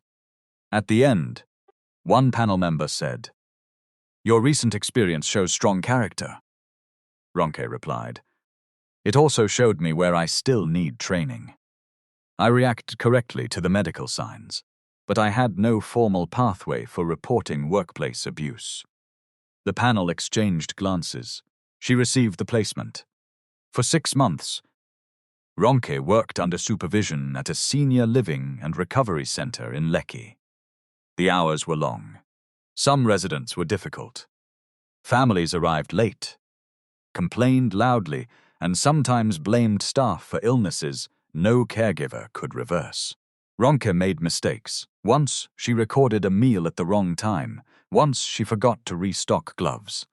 Her supervisor corrected her. Ronke did not become perfect because she had defended somebody in a hotel lobby. Good character was not a certificate. It had to survive ordinary days, too. She passed her final practical examination with 84%. When the result arrived, she called Titilayo first. "Mama Titi, my daughter, I passed. What score?" 84. "What happened to the other 16? Ronke burst out laughing. "You cannot just congratulate somebody. I am a retired teacher. We asked questions. Please congratulate me first." "Congratulations, Ronke." "Thank you. Now, what happened to the other 16? Ronke laughed until her eyes watered. Sei did not appoint her as an executive. He did not hand her shares. 6 weeks after her certification, Adeyemi Crest advertised a new position across the group: Guest Dignity and Welfare Coordinator. The role required a care qualification, incident documentation skills, and at least 1 year of hospitality experience. Ronke applied. So did 63 other people. Titilayo did not sit on the interview panel. Sei did not call the hiring manager. Ronke completed a written assessment, a role play, and 2 interviews. She ranked second after the first stage and first after the final stage. She was hired on merit. Her salary was not billionaire money. It was stable. It came with health insurance, pension contributions, and a clear payslip. The first month her alert matched the figure on paper. Ronke stared at the screen and smiled. A correct salary could feel like respect. Her work took her across several company properties. She trained staff on recognizing distress, preserving privacy, and escalating complaints. She insisted every session include contract workers, not only permanent employees. Some senior managers disliked taking instruction from a former waitress. One asked, "Are you here because of the scandal?" Ronke answered, "I am here because the company created a role. I met the requirements and I passed the interview. The scandal only proved the role was needed." The manager never asked again. Titilayo and Ronke developed a friendship that did not pretend to replace family. Ronke never called her Mummy. Titilayo never introduced Ronke as a daughter she had adopted. They respected what each had lost. Sometimes they ate lunch together. Sometimes Titilayo asked Ronke to review a care policy. Sometimes Ronke asked Titilayo how to challenge a powerful person without becoming consumed by anger. "Speak to the act," Titilayo told her. "Do not make hatred your new employer." Ronke wrote that sentence in her notebook. Seyi Alo's relationship with his mother changed too. For years, he had called her every Sunday and believed that meant they were close. After the summit, he began asking her harder questions. "What do you see that my reports are not showing?" Titilayo did not spare him. She told him his executives performed kindness upward and pressure downward. She told him that visiting staff cafeterias with cameras was not the same as sitting there without announcement. She told him that philanthropy could become decoration when wages were wrong. Seyi listened, not always comfortably. 6 months after the summit, he arrived at Harbor Crest through the service entrance, without a media team. Musa stopped him and requested identification because the new policy required every person using that gate to register. Seyi reached for his phone, then he smiled. Correct. He signed the book. Inside, he ate the same staff lunch served that day. The rice was cold. The meat was mostly bone. He did not summon the kitchen director in anger. He requested the menu contract, food budget, and staff feedback records. 2 weeks later, the meal provider was changed after an open review. Small dignity was still dignity. The following year, Harbor Crest held another hospitality summit. There was no Leader of Compassion award. Instead, the program included a 90-minute session titled "What Our Systems Hide." Ronke led the training. The ballroom looked almost the same. Gold chairs, white flowers, bright screen. But the banner had changed. Dignity is a practice, not a performance. On the table beside Ronke sat Titilayo Alo's metal food flask. The dent remained visible. Before the session began, one manager asked why an old flask was part of a corporate training. Ronke lifted it carefully. "This was damaged in this lobby." Everybody quieted. The person carrying it was judged by her wrapper, her age, and the entrance she used. When people later discovered her surname, they changed their behavior. Ronke looked across the room. That change was not respect, it was fear. Titilayo sat in the last row, no special chair, no announcement. Ronke continued. "Sometimes the damage people cause can be repaired. Money can be returned. Records can be corrected. A dent can be beaten back into shape." She turned the flask so the mark caught the light. But the mark should remain long enough to remind us not to repeat it. A manager raised his hand. "What should an employee do when a senior person gives an instruction that humiliates somebody?" Ronke answered without hesitation. "First, protect immediate safety. Do not increase danger by fighting for pride. Call medical help if needed. Get witnesses. Record time and facts. Use written reporting channels. Keep lawful copies of your own records. Do not sign what you do not understand. And do not add lies because you think the truth is not dramatic enough." Another person asked, "What if speaking costs the employee a job?" Ronke paused. The room waited. "It can," she said. "That is why courage alone is not enough. Organizations must build protection. Managers who tell workers to be brave while leaving them exposed are only outsourcing's responsibility." Seyi, standing near the side wall, lowered his head slightly. He had learnt that lesson the expensive way. After the session, guests approached Ronke. Some thanked her. Some told her their own stories.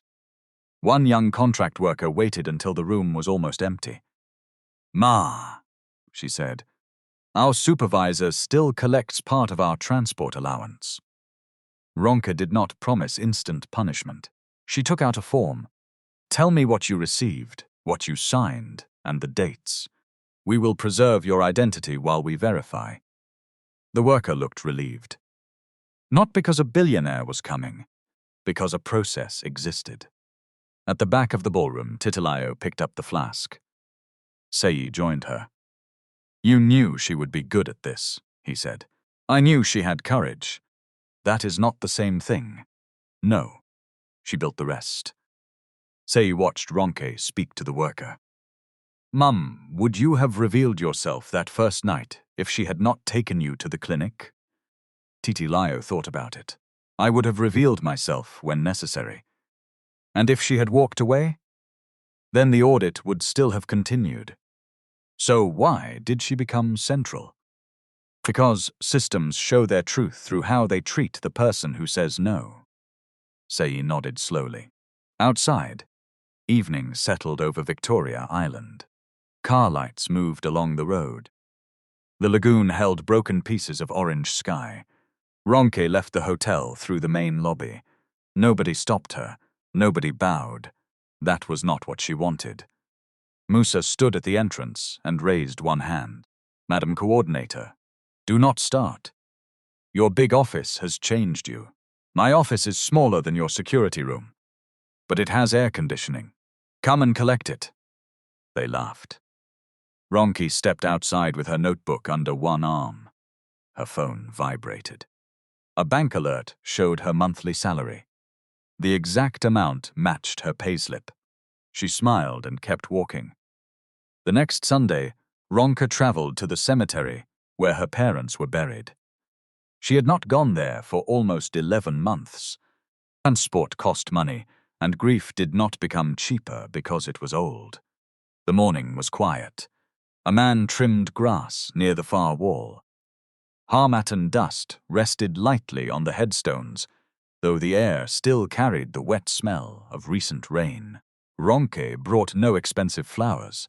She carried 2 small bunches of orange lilies from a roadside stall, her care certificate in a brown folder, and one photograph of the new sewing machine standing in her room. She cleaned both headstones with a cloth, then she sat between them. "Mummy," she said, "I finally passed." Her voice sounded strange in the open air. She placed the certificate against the stone and held it there when the breeze tried to lift it. "I got 84%. Mama Titi asked me what happened to the other 16, so you would have liked her." Ronke smiled. Then the smile broke. "I sold your machine." For weeks she had said those words only inside her mind. Speaking them aloud made the loss fresh again. "I am sorry. I did not sell it because it meant nothing.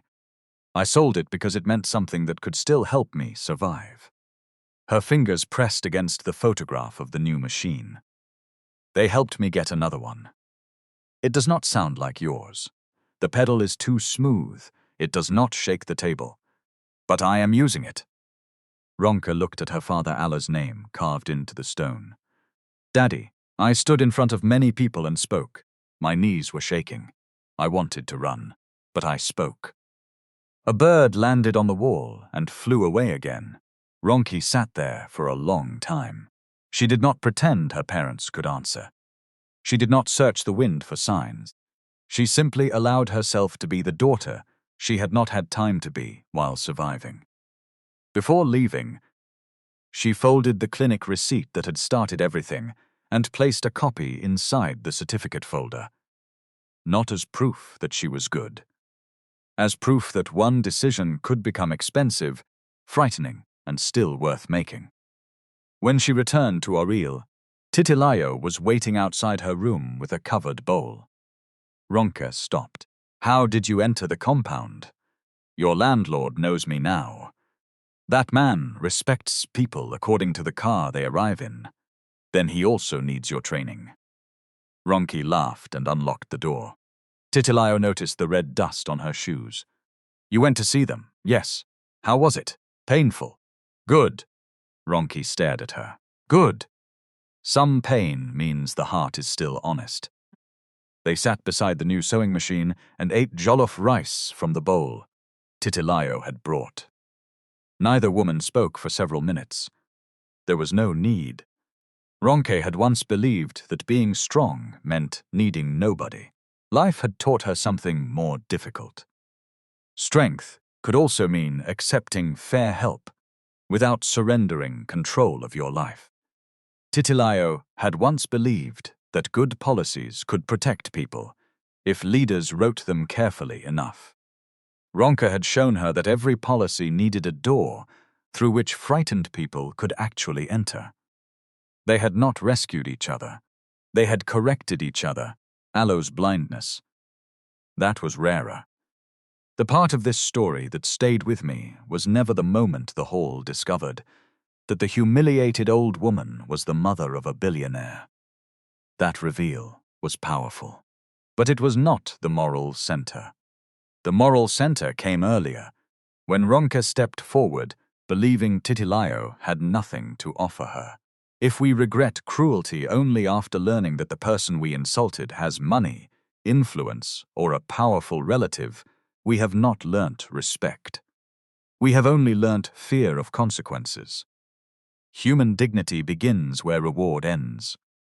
It appears in how we speak to the worker who cannot promote us, the old person who cannot impress us, the stranger whose clothes do not announce importance, and the person whose complaint could easily be ignored.